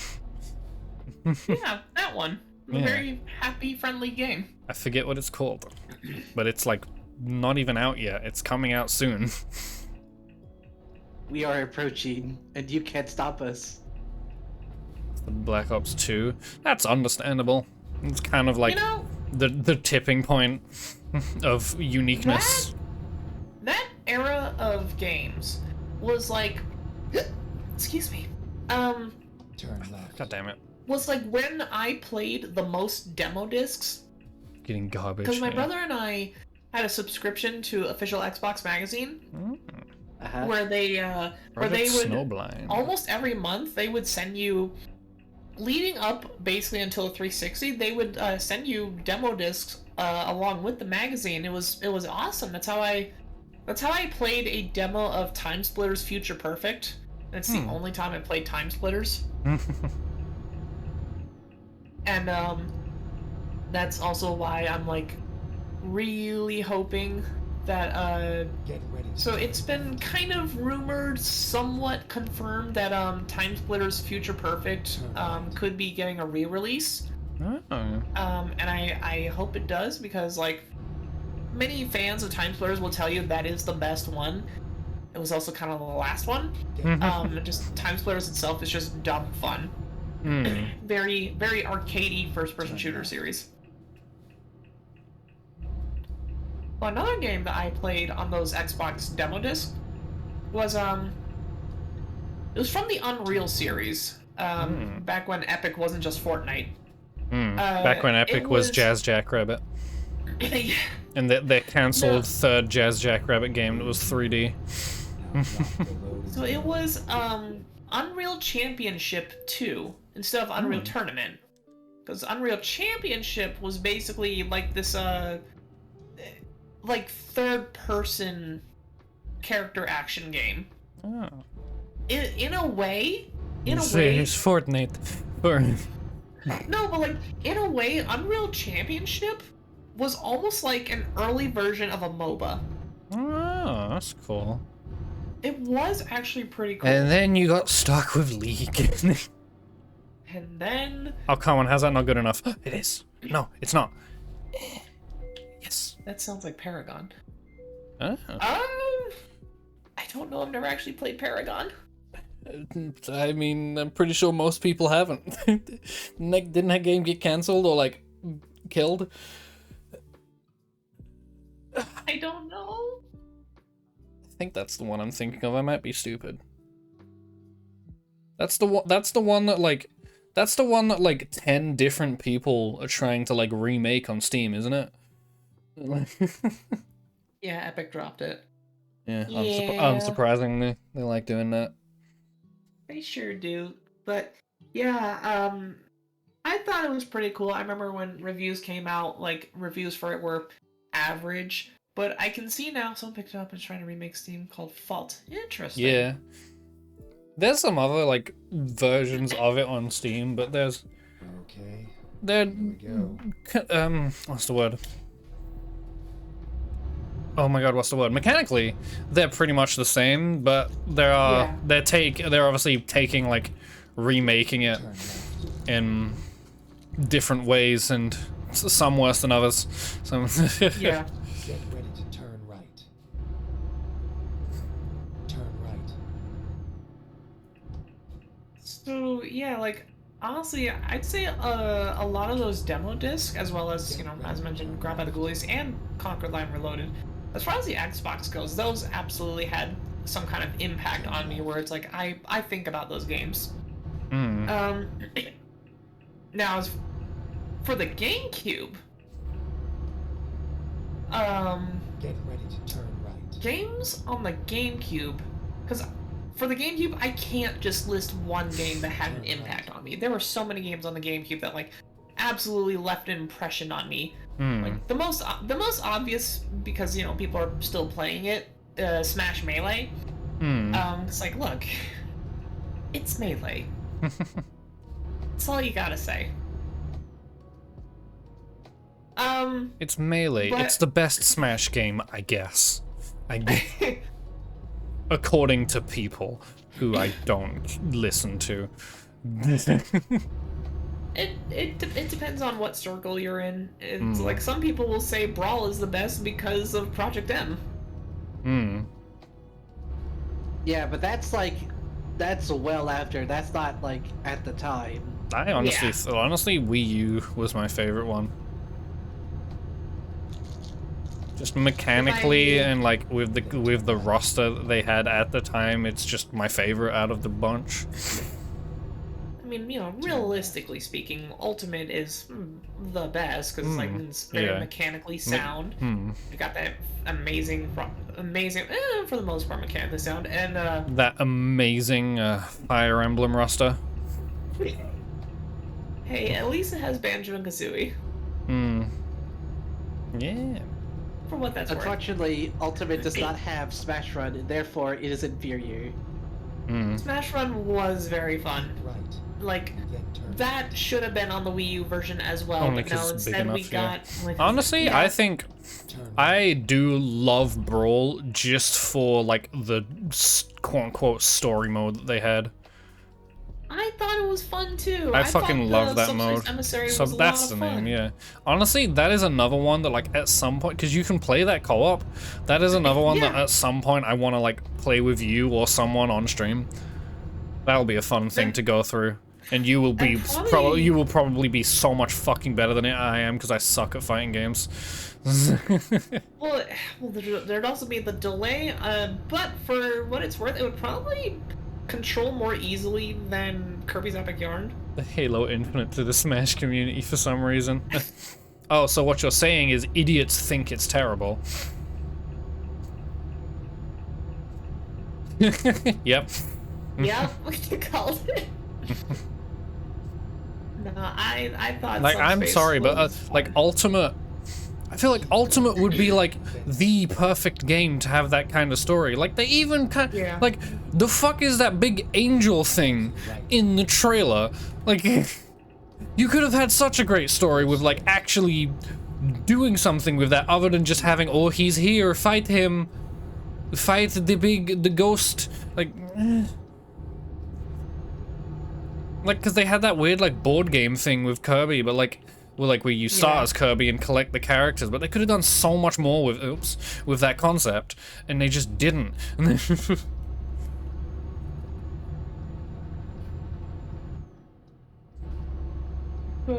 Woulda, shoulda, something, you know. Smash players don't deserve the subspace emissary. Honestly, though, you're right. YouTubers don't deserve the subspace emissary. Just as much as r/Halo doesn't deserve Halo Infinite. Yeah. Well, so I mentioned YouTubers, and again, I'm going on another tangent. So Sakurai stated that it was pretty much because of YouTube. CC at this point. They don't deserve Halo. It was because of YouTube and people putting the subspace emissary cutscenes online. Why he didn't want to do like a big epic story mode anymore. Because he didn't like the fact that it was essentially ruining the surprise for a lot of people of seeing this, you know, cool, well-crafted story mode thing for Smash. That sucks. Yeah. So it's just, he decided not to do it anymore because of bitter But disappointment. also that reasoning's dumb. Yeah. Like, literally should we just not make games with stories anymore because people will show them and ruin them? Like, that's dumb reasoning. Yeah, he has that Yes, mentality. we cut the story of our game because people would just play it on YouTube and then they're ruins. Playing it most of the time, deaths of games, most of the time, yeah. A lot of the time, the community is the reason for a game's death. But like we were talking about earlier with online-only stuff, sometimes developers are the reason for the death of the game. You know, like I said, Titanfall 2, save Titanfall, please. Fuck you, Respawn. I respected you. I respect.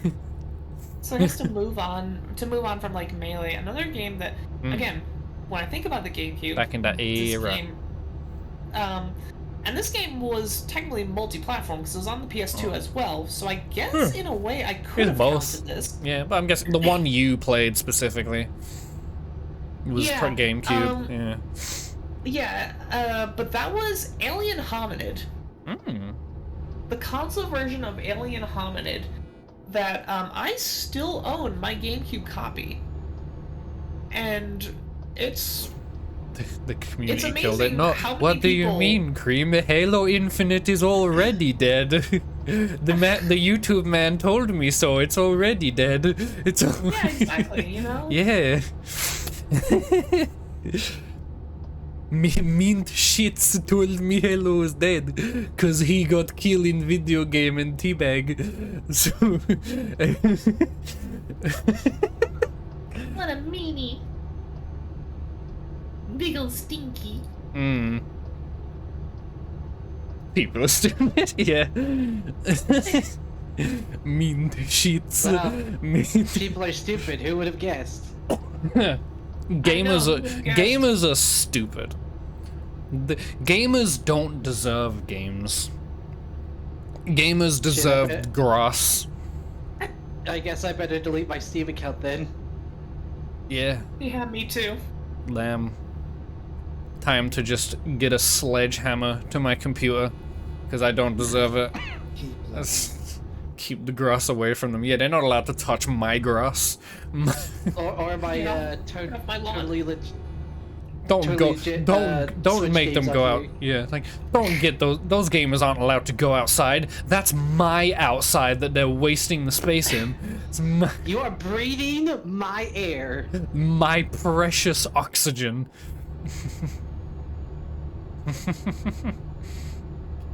You should kit. Now.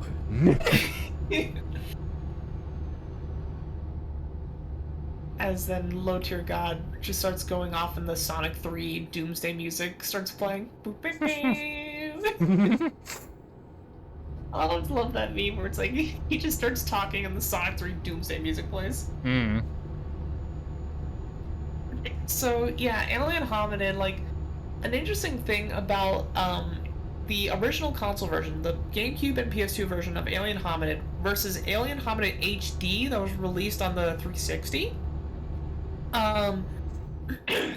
Aside from like HD. in Alien Hominid on the GameCube and PS2, there was a little password system that was basically your little cheat menu, and that was where you would just like go to give yourself a name. Certain names that you could input would just unlock things for you. Like if you just put in Tom Fulp, the guy who runs Newgrounds, That's it great. would basically, it was basically your way of unlocking almost everything at once. That's great. And the other, like, the big difference between the original console version of Alien Hominid and the HD version on 360 is the PDA games. Oh. The best way to describe the original console version of the PDA games on Alien Hominid is, think like... Oh, sorry. Victor's asking me a question. I think so. I know this. No, it goes to the Wii. The Wii. Goes up So your anyway, no, it does not go up my butt. butt. You can try. I'm not brave enough. So the way to describe those PDA games is think almost like a prototype version of Little Big Planet, Ah, that's cool. in which you know, you could make your own little stages with hazards and all that stuff. And here's just like a random fun fact that I still remember to this day is that Mega 64, Yeah. when Little Big Planet was first being shown off at like Sony's booth at E3, the Mega 64 guys looked at it and said, "Holy shit, they ripped off Alien Hominid." And they went and the Behemoth, because they were showing Castle Crashers, so Tom Fulp was there, and they went to him and said, "Sony is actually ripping you guys off." And you That's know, great. got Tom Fulp like, "Oh really?" And he did go to investigate Little Big Planet, and he concluded, "Nah, this is a coincidence." But what they ended up doing with the PDA games is that it did end up being a prototype in a way, but more of a prototype for Battle Block Theater. Ah, nice. So basically, the concept of the PDA games is what ultimately became Battle Block Theater. Hell yeah, Yes, Battle Block great Theater. Battle I've never actually played Battle Block Theater, but I've watched people play it a lot. I would love to play with you. It does all. look It's it a does fun look game. fun. Yeah. I've had it in my Steam library for a while now, and I've yet to play it. Yeah. Richter's grabbing some of the consoles that are under my desk. Hmm. Is he packing stuff away? Yeah. Hmm. Nice. Yeah. Prepping for the moving. Ooh. God, Cream, I would love to play Battle Block Theater with That you. would be really fun for us to play together. That would. Guess I should be dusted off, huh? Oh, and don't lose that memory card, by the way. That GameCube memory card has a lot of memories on it. That's what they're made for. Yes. Wouldn't be called a memory card otherwise. But specifically, it has what Oh I my god, look at consider that my guy most- go! Oh my god, he's swooving! He's schmooving! The dude is just zigzagging. Now, there are two games I had that I distinctly remember needed their own memory cards for how much space they took up. Animal Crossing. Crossing. It Animal literally came Crossing with one. And one of the sim games. Oh yeah. I'm pretty. If I looked hard enough, I could probably even find the memory card that came with Animal Crossing when we got it. Still beats me in Forza. This is suboptimal. Don't worry. When I actually play the game with you, you'll probably be better than I am. The AI is probably better than me. Oops. But yeah, Cream, I did finish downloading that though, so we can play that tonight. I don't know how to drive properly. Same. I just made a car go fast, and then I hope, and then there's like, I was thinking about one other game that on the GameCube left an driving assist impact soft, on me. yeah. The true way to play. Actually, oh, careful. Don't drop the consoles. No, he bumped his head on the desk. Oh. Don't drop your brain. No. So, one other thing I think about a lot, with my GameCube, it's probably like the third thing I think about for some reason, is this GameCube demo disc that I think my brother still has. Oh. On this demo disc, and I don't even remember how we got it. I think it came with an issue of Electronic Gaming Monthly, I think. Either that or Nintendo Power. But there was a demo for Beautiful Joe, a demo for Soul Calibur 2, Billy Hatcher and the Giant Egg, and the one I remember most, it had a demo for Splinter Cell. Ooh. God, I love old demo discs. What there are also like some like trailers for other games on it, but what I distinctly remember most about that demo for Splinter Cell is, again, my old friend Mike, followed by a quick may he rest in peace, is he would, and when I think about this now, it makes me want to laugh even more. 69 in this demo level, it was a mission where, what are you trying to grab? Do you want me to wait on packing that back into its box? After this. After we're done. Yeah. Not right now. Oh. Alright, well, he's just gonna unhook my Switch. Anyway, so what my old friend Mike would do in this demo level, it takes place at like this at this little restaurant. There's, I don't know, there's maybe 3 guards that you have to either just sneak past or kill, along with the chef. Oh no. You don't have to kill the chef. Yay. No, I don't think I do. But every single time Mike played this demo without fail, and I don't know why, is that he would sneak in from the back and just like sneak into the kitchen where the chef is, and then with the 2 guards or soldiers or whatever, he would then pop up, like he would take out. He would first take out the chef, and then right before taking out the 2 guards, he would then shout, "I'm gonna make us some sushi!" And then he just killed them. It's like, there wasn't even an Asian accent to it or anything, and I think about it now, and I'm like, Mike, what the fuck what was even that accent? That was like, so non-stereotype, but the same way I think It's like almost Italian. It's like, oh. It makes sense. But he's talking about sushi. Okay. So I'm not sure where the game. Yeah, I wish I still had all the old demo discs that we kept. This is pretty much how I played all of the games that I loved as a kid.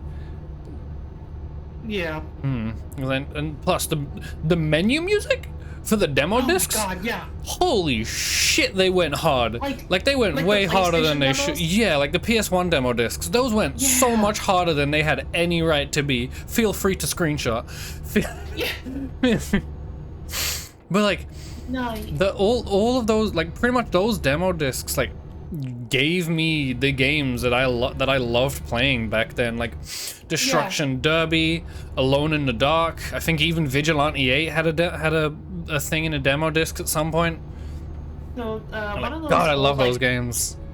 So my I brother should and I play like, them again. we'd get those. We would get those demo discs from Pizza Hut. We had like this one of the shops that we live nearby would have like the monthly magazines, and we would get those every month.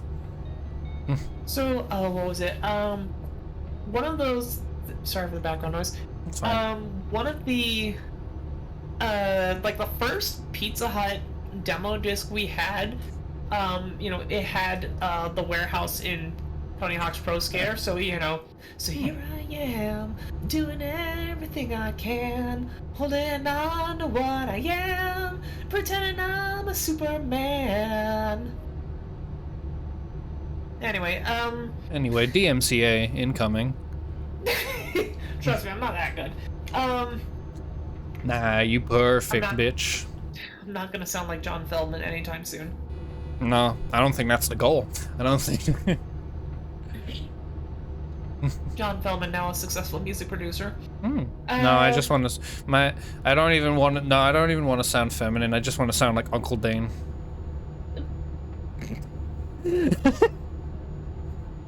Almost spit out my water.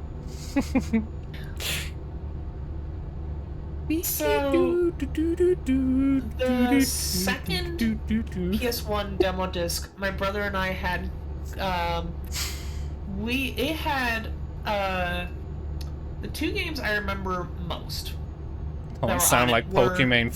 Fuck no. That's Most accurately, I'd probably. Oh, I don't remember their name now. But there's this streamer I used to watch, who's female and funny, surprisingly, and not an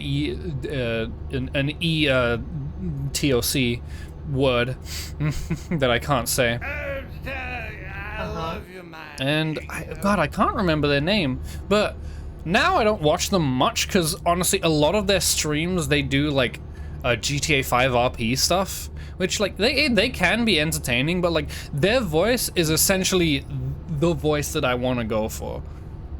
It's a good voice. Also, who is this? Emilovich 32. Thank you for the follow. Oh, turn. Yeah, thank you. So the games that I remember most on like that second PS1 demo disc, it had Medieval and Metal Gear Solid 1. Rebby Beeble. I didn't get demo my... sorry. Oh, just real quick, to my kid brain, Metal Gear Solid was like actually too scary for me because I did not understand the concept of a stealth game at that time. Understandable. It was too tense for me, so I would just play I would play the hell out of that Medieval demo. Go ahead. I didn't get demo discs growing up during that era. I got a magazine called Tips and Tricks. I had Tips and Tricks. I don't think we had those here. Or at least we probably had something similar, but didn't get It was essentially a magazine that would showcase both like upcoming games, but also had like mini strategies inside it. And at the back of the magazine, it had a big collection of various cheat codes and like a cheat, lockable. yeah. I know we would buy like cheat books. Like cheat code, like the weirdly thin and tall cheat books that were like hundreds of pages long. Here's a cool thing about Tips and Tricks was that like twice a year, it would they would release Codebook, which was basically a bit like it was nothing but cheat codes. Yeah. And those code books would get bigger and bigger, like each issue, until it got to a point where they were like, okay, we actually have to like cut some games out that we know people aren't playing. Damn. So, Can't believe they're killing like, off franchises like that. So toxic. So basically, eventually, like original Game Boy game cheat codes just weren't on there, and is what it is. But that was how, through Codebook, that was how I would remember almost all of the cheat codes for Conker's Bad Fur Day, bringing it back. Keep right, Um, and then turn right. for, you know, again, anyone that played Conker's Bad Fur Day on the Nintendo 64, there was a little spot where you'd go up to the Fiery Imp and you'd input the cheat codes, and all of the cheat codes were a bunch of dirty slang that I still don't know all of them. Turn left. Except Rusty Sheriff's Badge. That one I understand. And Eat Box. I think I can guess what Eat Box means. Keep right, and then turn You eat a box. Delicious you eat a box. cardboard. But I don't know what Welly Top means. I don't know what any of these mean. I don't know what a Billy Mill roundabout is. Oops, I went too far. So to me, like, all of this is just like, you know, British slang, so obviously it's only Yes. gonna make sense to British people. That's pretty much what it was. Wait, no, I should. Like, so the longest cheat codes in the game were Billy Mill Roundabout, Rusty Sheriff's Badge, and oh, there was one more, and I'm just. It was like Chindit Victory? That was another weird one. And that was one I forgot a lot. But all of those were cheat codes to be able to play as certain characters within the multiplayer. Your guidance is now finished. Which I will always praise the high heavens of that original N64 multiplayer. It's so much fun. Yeah. I mean, Rare knew how to make multiplayer games. They sure did. Or at least, at the very least, multiplayer modes. Well, it's just funny that, like, a good portion of the development team for Conker's Bad Fur Day was also the development team for Killer Instinct. Yeah. Which is pretty much why, there's a couple little Killer Instinct Easter eggs in the game, and, one of them is, when Conker is idling for long enough, he just pulls out a Game Boy, and he's playing a Game Boy version of Killer Instinct. And they have Battletoads. They do have Battletoads. Oh. Yeah, Battletoads made by Rare. Yeah. And when you pick up a sword in the multiplayer, when you jump, occasionally you will hear like a high-pitched version of one of the things Jago says in Killer Instinct. Like going like You've got the contract. not taking us.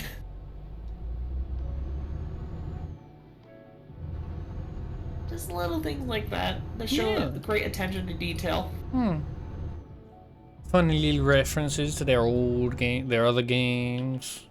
Cool. But to bring back to like demos and such, Chloe, did you ever play like one of those N64 demo things that would be at like McDonald's? Turn left. I can't remember if I did or not. It's Like the huge like box things. Yeah. With just like I controllers think I coming out of heard- them. I don't even think we have heard it. I what don't you're even think saying, we yeah. had those here. Yeah, they were just these little Nintendo 64 demo areas that would just be in a McDonald's, and the one I remember most is like there was one for Pokemon Snap, and one for Donkey Kong 64. Turn left, and then turn left. can I admit it's something in regards to DK64? Sure. I unironically love that game. Turn left. I love that game too. Like So many more people rip on it because it's just like a rushed collectathon, and I will not lie, it is. But I still I love it. love the game. Like it has so much character and like good design. But holy shit, if it's not a frustrating game, like if it's a 100% great complete that game, but oof. Isn't 100%ing that game literally impossible? Like normally? No. I've done it plenty of times. No, I mean like really? Because I'm pretty sure I remember hearing a thing where like there was like one like golden banana or something that literally like isn't acquirable without like cheats. No. Huh? I might be thinking of something else. Hold on, I know what you're thinking of. Oh? You're thinking of a game from Rockstar. Ew. You are thinking of Space Station Silicon Valley. I've never heard of that. It might not be that. Oh yeah, It my friend Sweet loves that game. I might not be talking about that game because I've never heard of it. So, there As long as you don't like Sonic Forces unironically. What do you mean? It's a beautiful game. It's about friendship and also has a good soundtrack. Yeah, but that's all Sonic games. Yeah, it is all Sonic games. Shit game, great soundtrack. Like that's my review for every 3D Sonic game. even I on love Adventure 2. even Unleashed, it may have one song, but it's a great song. You take that back. I like Unleashed.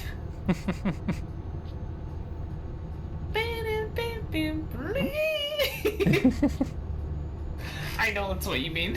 Of course, it's what I mean. It's the best song in like any Sonic game. Oh, what else was I? Damn it! Now I forgot what else I was saying. Now I'm stuck thinking about Sonic music. I'm gonna try and bring it back, and then I will return to Sonic music. Because you know what? Fuck yeah. I don't think it's a bad thing to talk about Sonic music. We'll at least have something to talk about. Because I'm not good at making those up. We always have something to talk about, even if it's just a rehashed topic. Rehashed by the Gorillaz on the first album, 2001. Yep. Yep. Uh-huh. That's word association. Anyway. Word disassociation by Lemon Demon. I just thought of something. Uh-huh. Okay, so we talked about, you know, games that made like the most impact on us from like, you know, GameCube, PS2, Xbox era. Yeah. Complete opposite now. What is the one game that like you either regret getting or just wish you had never played it? Evolve. It's like 80% of the games that I pay for. I had that one right at the forefront of my mind. The moment you say game, regret, Evolve. Also, yes, Evolve is trash. But yeah, there are so many fucking games that I have bought or that I just regret. That it's just like, oof. Car has been filling nothing but pop songs. Drum and bass with 0 lyrics. Yeah. Wait, is Evolve a PS2 game? It's a PC game, isn't it? I was thinking like just overall. Okay, from that era? Yeah. Oh god, from that era? Fuck knows. We didn't buy a lot of games because we was poor. I'd have to think more about that because there weren't a lot of regrets. Yeah, like there are probably a lot of like uneventful games and memories that I have, but of PS2 era. But again, I'm not gonna fucking remember those. But like, there weren't any like necessarily bad games that I personally played on PS2 because we never really got to buy games that often. Like, there were probably bad games on the demo discs, but I just didn't play them. I'd stick to the other games that I liked. The only game that I would ever even consider as like a quote-unquote regret... Played games for fun, yeah. We didn't even buy... it was one that we rented, and it was the, This was like during a time when like almost every company was doing like a classics collection. Because Midway did the arcade collection, and then, well, actually no, even before that, Namco had the Namco Museum. And there was one game that my brother and I rented. I personally wasn't that interested, but my brother wanted to rent it for some reason, and that was a classics collection from Tecmo. And it had like some of their quote-unquote hit arcade games, like Tecmo Bowl and Rygar. Yeah. It was really, really boring. And that's all I can say, is that it was really, really boring, and this is pretty much what we were stuck with for the next few days until it would be a return to Blockbuster, and that's like one where I almost wanted to yell at my brother, like, why did we rent this? There were other games that we could have rented. And so instead, Blockbuster. Yeah, I missed Blockbuster. Yep. So sometime That was a later, we broke got the, bitch's dream building. Sometime later, we got the much better, what was it? The much better collection, Title Legends. Mm. And Title Legends is how my brother and I played a game that still haunts my memories once in a while, Bubble Bobble. Oh, hell yeah. And I It's say funny it haunts my memories, but go ahead. It's funny that you bring up Bubble Bobble because I remember another point when I was hanging Bubble out with a friend Booble. in VR chat. We watched like a few YouTube videos that were essentially taking a old or arcadey kind of game, and Yeah. this video was compiled basically every version that has existed of that particular game up to this point. Nice. That's interesting. I like that. Yeah, and we watched like the one for Bubble Bobble, which I'm surprised it had so many versions too. Yeah. Yeah. Especially in that era of games, like there were a lot of like different versions of stuff that just showed up for like different regions, different times, different versions even. Like it's all just completely separate like games technically. Is interesting. So the reason why Bubble Bobble, I say it's a game that kind of haunts my memories once in a while. Because it awakened because- a fetish inside of you. No. It's because it brings a certain amount of rage with it. Which you might be thinking, Bubble Bobble, how? Here's how. My brother and I, we one Saturday. I'm sorry, this might be mean, but when you said like rage and this is why, I knew the next two words you were gonna say was my brother. It's not his fault. I know, but the So- association in my brain. I feel mean, but One Saturday, the two of us, we decided we were just gonna see how far we could get in Bubble Bobble on Title Legends, and yeah, we cut to 3 hours later. oh, We got to the last level, which for people who don't know, the last level in Bubble Bobble, like level 99, is a boss fight.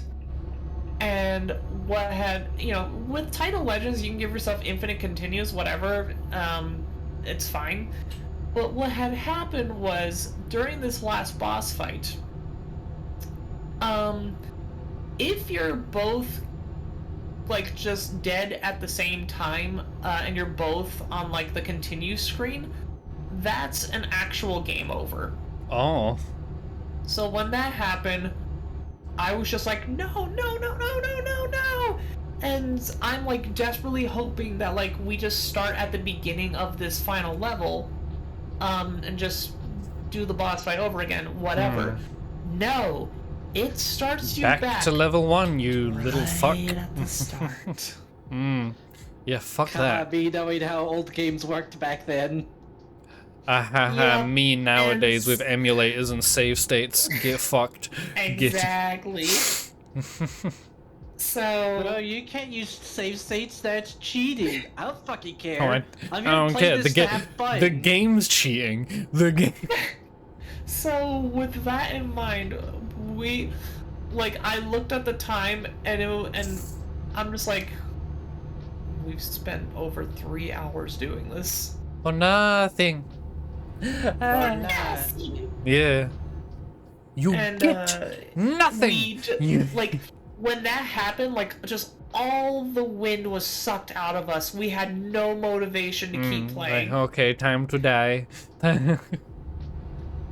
And I mean, yeah, I wouldn't want to play after that. It's like, all right, fuck it, I'm done. We got Yeah. there. That's good enough. It's just like Resident Evil 5. So I I don't care. That played- was the best ending.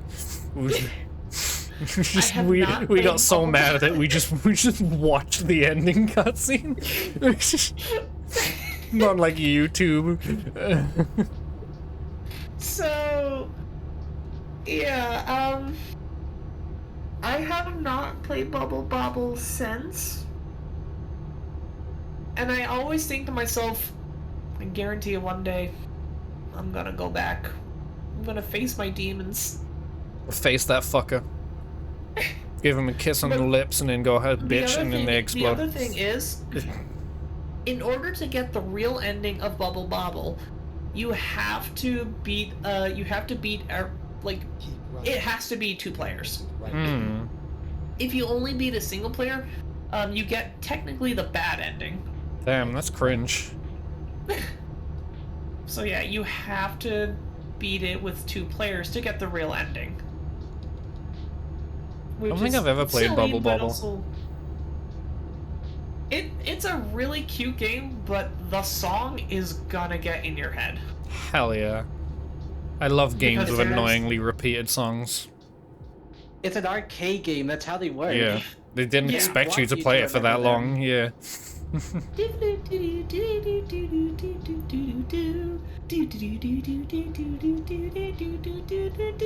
Speaking of arcade games, though, when you were talking about like 100% of the game, you know what is required to 100% Donkey Kong 64?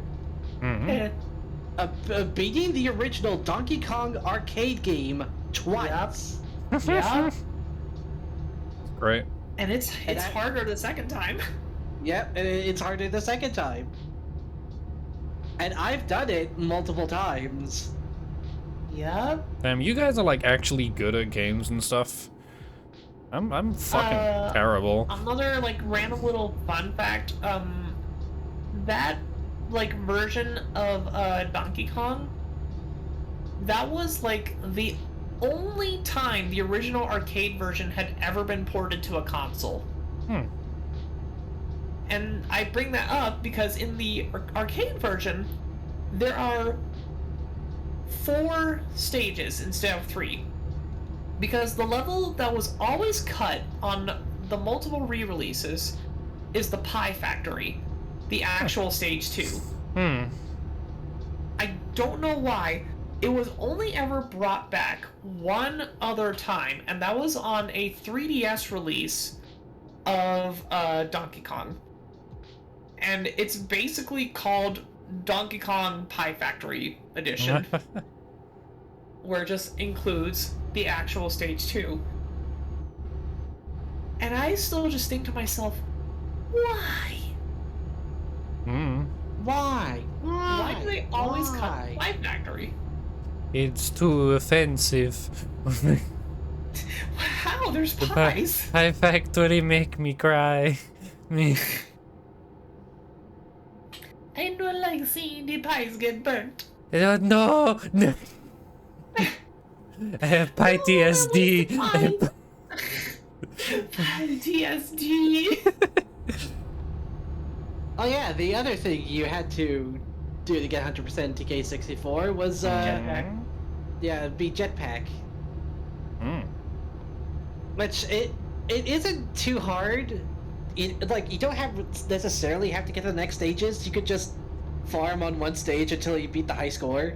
Because Yep. that's just the goal. I don't know what game you're talking about. Right. It's one of Rare's oldest games. It just it looks like it's like something off of like either a Commodore 64 or like something just as old. Hmm. Yeah. And for a lot of us, like Chloe and I, that was our first time ever playing the game Jetpack. And then it didn't get released again until the Rare replay on Xbox One. Which I mean that is just Rare's equivalent to like every game they've ever made up to that point. Yeah, what's impressive to me on Oof. Rare Replay is that, if I remember right, it includes both Conker's Bad Fur Day and Does that even maybe come up on Unreal stream? Reloaded? I don't know if that's Huh? I don't know if that's noticeable on stream, but that's a really nice way of telling the state of my GPU. When What? it's this stone the stone like parts when they're far away they have pink. Then I'm not seeing it. well, there's no stone where I am now, but if I get to like one of the little walls, I'll point. You know, point like the one meme of the two people, the like two Wojak. Wojaks pointing. Mm. Yeah. No, it only has Conker's Bed for a day. Okay, only has understandable. I need to refuel again. I still think like Live and Reloaded should have gotten, I don't know. It didn't get the dues it deserved because that multiplayer was honestly also very good. It was like a genuinely good class-based third-person shooter. I mean, I know some people didn't like the aspect of like Live and Reloaded, like toned down on the swear words by censoring more. I will give the game credit is that it is Nowadays, much people more are the exact playable opposite. than the Yeah, N64. yeah. I totally agree. Don't worry about my social commentary. I All I said was nowadays people are the exact opposite. They're complaining that games aren't censored enough. Yeah. What do you mean? Why is Senran Kagura allowed? Why is this game allowed to have females presenting nipples? Why these games aren't allowed to have attractive women in them? That's unrealistic. Attractive women don't exist in real life at all. Isn't that right, Cream? I was about to say, isn't that right, Cream? They're not real at all. You wouldn't know anything about attractive women, would you? No, Cream? They don't exist. not at all. After all, if beautiful women didn't exist, then people That's would be using cardboard Photoshop a lot more. Yeah, everyone's gotta be fat. They've gotta have disgusting skin and colorful hair. See, it's when you said and colorful hair, like, if you left that out, I would have been like, hey, we're not talking about me. No, Also, off you're topic, fat in the I- right places. Finn, I love that one thing you posted from Late Sonic Fan, the, hey, what are your pronouns should I use for you? She, her. Okay, thanks, because I'm talking shit about you. I think one of my favorite ones, I know I posted it yesterday, Chloe, in your server, where she's like, I used to be young and poor, but through a lot of struggle, I am no longer young. I am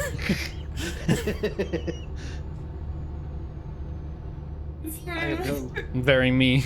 Very. Now that I want to point something out, there's no pink stone over here. There's no stone. Oh my god, I love Elite Sonic Fan. Almost as much as I love the music in Sonic. Segway. Loop. Ba-da-ba-ba-da-ba. Du har get looped XD med. Roligt. Honest to God, like, real opinion, what would you say, like, out of all the Sonic games, your favorite song is? Or at the very least, favorite theme song? This is gonna sound biased. Knuckles. This is gonna sound a bit biased, but Sonic Heroes. Sonic Heroes is a great game. I love the sound, I love the music in Sonic Heroes. That's another game I want to stream at some point. But funny enough, like, you know, despite Ross like doing like obscure games, he looked at that game on his game dungeon, and I think he described the game as like a roller coaster that it goes between being really fun and frustratingly hard. Yes. Yeah. It's like, oh man, the game's fun again. Oh god, it's fucking kicking my ass again. Yeah, that's about right. Oh yeah, fun section. Oh no, casino. Oh. Yeah, all you gotta say is a casino. Keep left.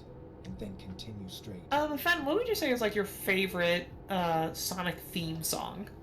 Honestly, I'm not actually lying when I say Knuckles. Unknown from ME is genuinely one of my favorite Sonic themes. Like, The Sonic Adventure version or the Sonic Adventure 2 version? I don't know. They're both great. I didn't even know there were different versions. I did. They are the same. They're basically the same song, just different tempo. I don't care about that. They're both great.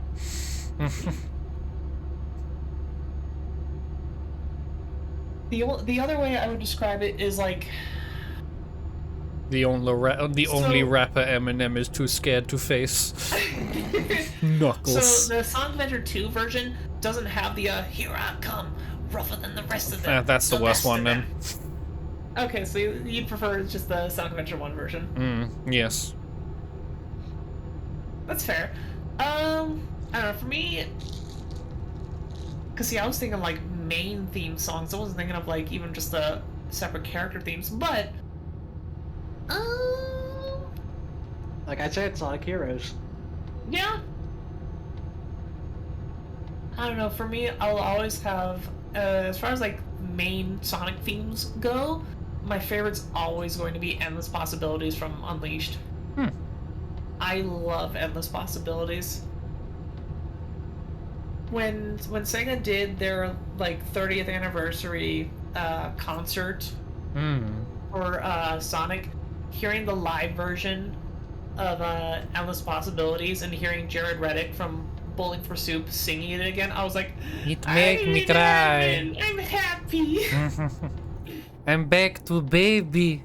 I cry. Yeah. I'm 18 again.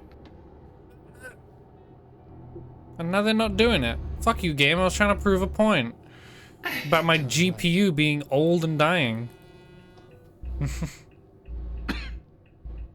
I See, blame now the I'm snow. also- It's fixing it.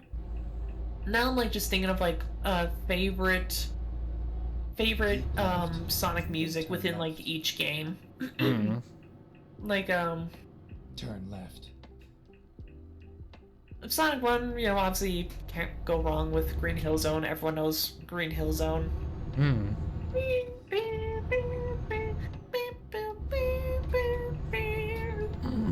Sonic 2 Chemical Plant Zone. Most people would say Chemical Plant Zone. That's because like the most it is a really- recognizable one. But funny enough, my favorite song Honestly, in Sonic 2 is for Sonic like, 1, my favorite song is probably the one when you're fighting Eggman. Oh yeah. I can't say I was expecting that, but honestly, yeah, it's still a good little song. Like It is good. No, like the final boss battle. Oh, the final boss battle. Okay. Like it is a good boss song. Yeah.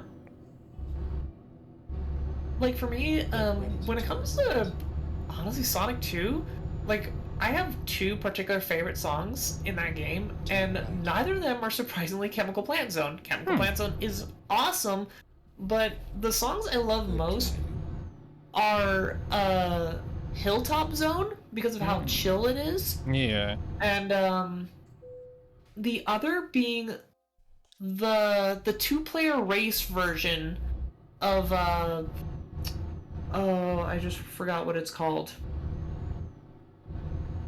Oh no, I'm actually forgetting.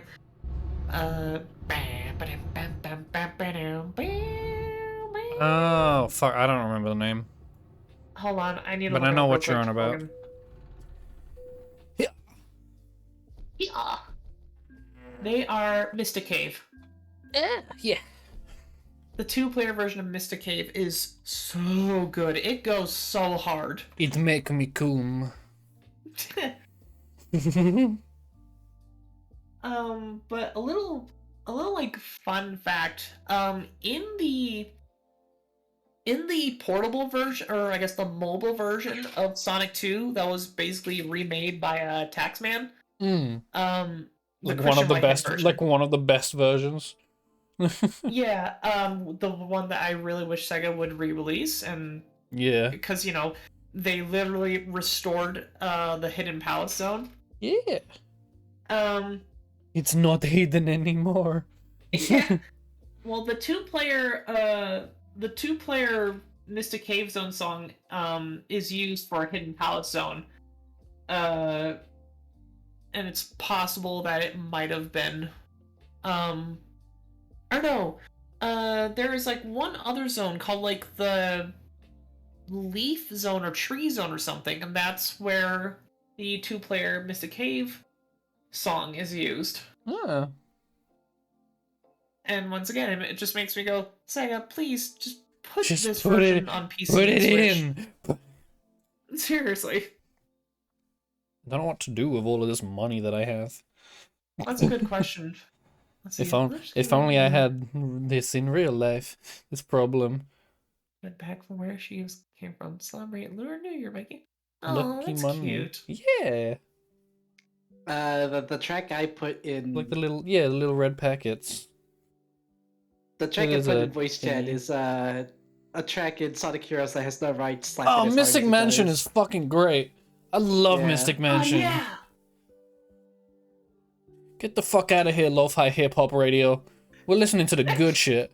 We're listening. No, it makes me think of that fucking meme. It's like, hey, yo, pass the aux. Yeah, you better not put any shit on the here, and he just slapped that on. It's like, yeah. I will also say, unironically. Hmm?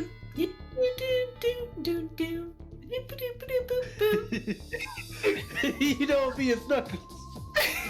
We have Pumpkin Hill. You ready?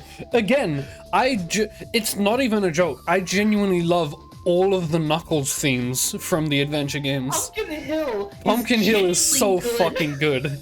I love that game. I love that Pumpkin theme. Hill, Pumpkin Hill is one of those songs where it's like it doesn't matter where you are. People who know Pumpkin Hill, everyone goes, "Oh, They the real, shit." they the real OGs.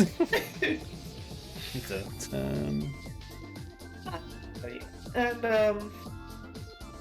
in Sonic 3, I love I don't know, I love the music for Marble Garden Zone. Something about it just like strikes the right chord with me.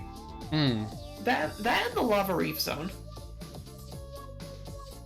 I love those two. I love the music in those two zones.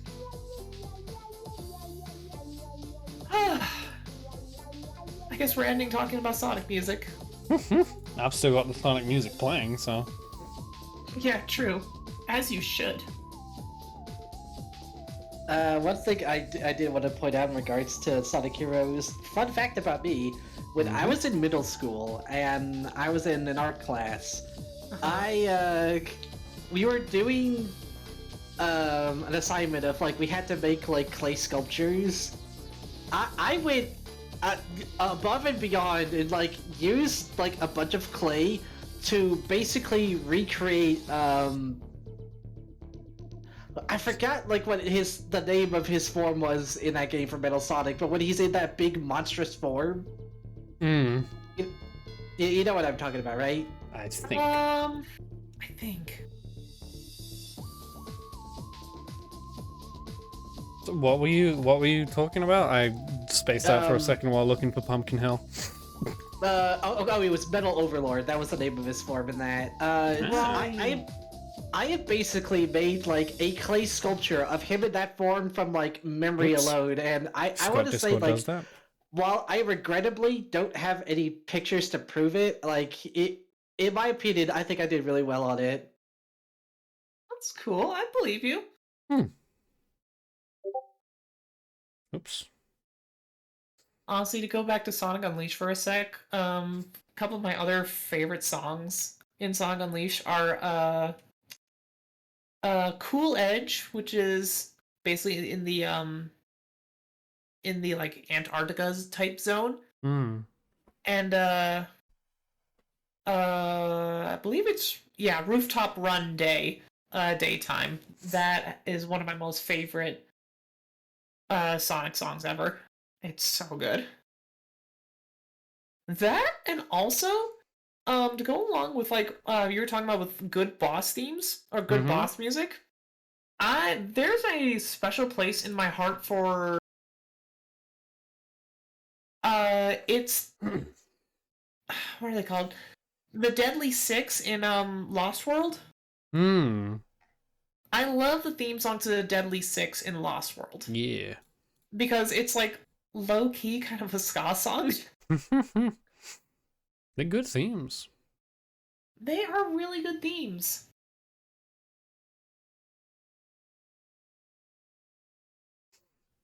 Also, are you playing Pumpkin Hill by chance? Not yet. You should be. All right. Because I think that'd just be a good way to end the stream. There you go. Hill. I got it. Thank you. This video was uploaded 1st of December 2007.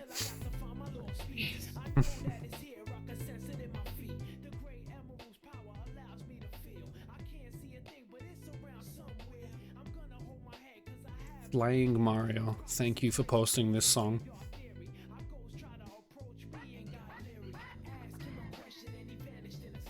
This is how we will end the stream. Jamming to Pumpkin Hill.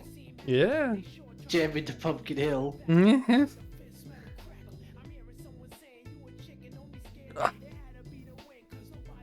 I can't think of a better way to end a Euro Truck stream. No, this is great. Link, This is Pumpkin Hill from quality. Sonic Adventure 2. Yeah, this is We quality. drove our truck all the way to Pumpkin Hill and met Knuckles. Yeah. I'll always love in like the Snap Cube SA2 dubs whenever Pumpkin Hill gets Oh brought shit, up, it's Pumpkin Hill! Wait, is that Pumpkin Hill? Oh shit! Yes, finally! The perfect track for the ultimate game! Pumpkin Hill. Turning it up all the way. There we go. Can I slow? Wait, I want to slow it down. There we go.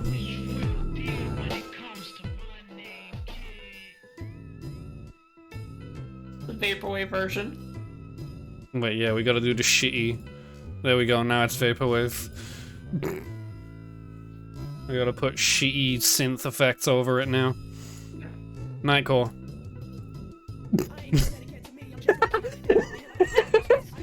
Oh no.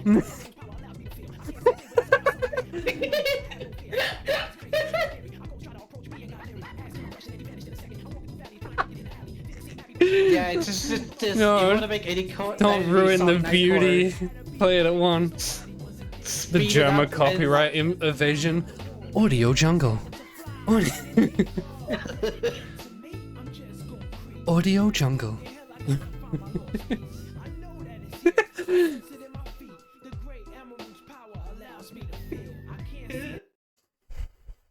You know what? I wouldn't be surprised if at some point in the future DMCA is gonna get so bad with Twitch that like even if you're playing the game that the song is from, you're still gonna get like DMCA'd on the stream because you're playing the game. Probably. Well, don't I have news for you about when I played Yakuza 0 and got a copyright claim on my channel from Sega because of the cutscenes that were playing. Not the music in the cutscenes, the actual cutscene audio itself with dialogue was copyrighted. Lamau. And then in Yakuza 3 or Kiwami 2, I got a copyright claim on my channel. Not from Sega, in fact.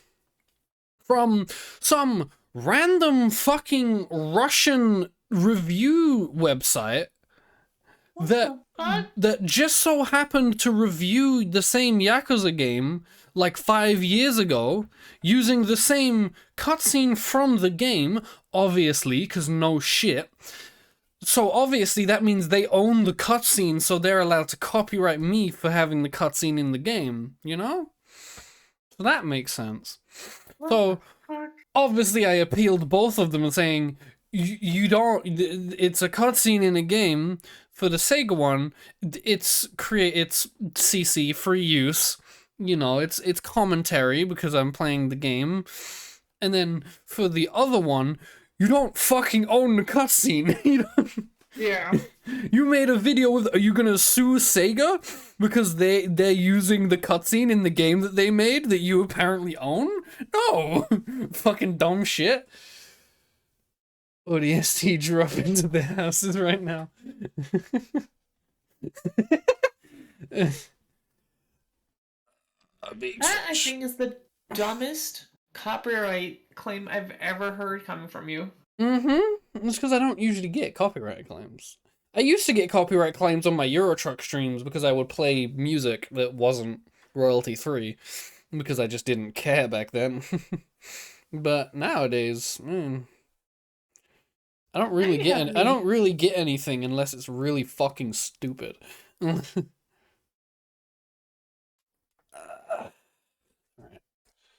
Yeah, I'm mad that Eurotruck decided to stop breaking my GPU and I wanted to point it out. But yeah, like, I noticed it for a while now. There's stone on like walls and certain barriers on the side of the road. When I'm far away from them, they have like a pink tint over them. It's fucking weird. It's fucking... That's really odd. Lamau dying GPU .pngxd the teehee download CS source. No, it wasn't a checkerboard. It was just pure pink. I don't have the textures installed in my Unity editor.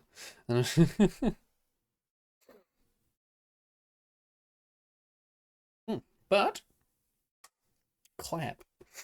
For now, it's just time to go and die because I'm hungry. And I want to play Forza with you, Cream. Before I run out of Game Pass at the end of the month. I don't know why, but I finished working. Yeah, that's fine. I don't know why, but like an hour ago or so, my mom came into my room while I was streaming and gave me 2 packs of Pop-Tarts. So I'm gonna be having those. Nice. No, you just knocked on my door and came and gave me Pop-Tarts. No idea why. I can only imagine. But I don't even know what flavor they are. It doesn't say. Like, it's not the box, it's just the packets. Does it say here? No, it doesn't say what type it is. It's just Pop-Tarts. Yeah, I'll find out when I eat them. Oh. Stromber. So yeah, I will see everyone on Thursday. More Yakuza. I can get mad at the game some more because I don't have the upgrades that I'm used to. So I'm bad at the game. But you know what? I can at least have some defense. Before I started playing 4, even my brother said, yeah, they like to grab all the fucking time. So it's not just me. Understandable. I have a little bit of an excuse to suck. But yeah. Until then, bye-bye.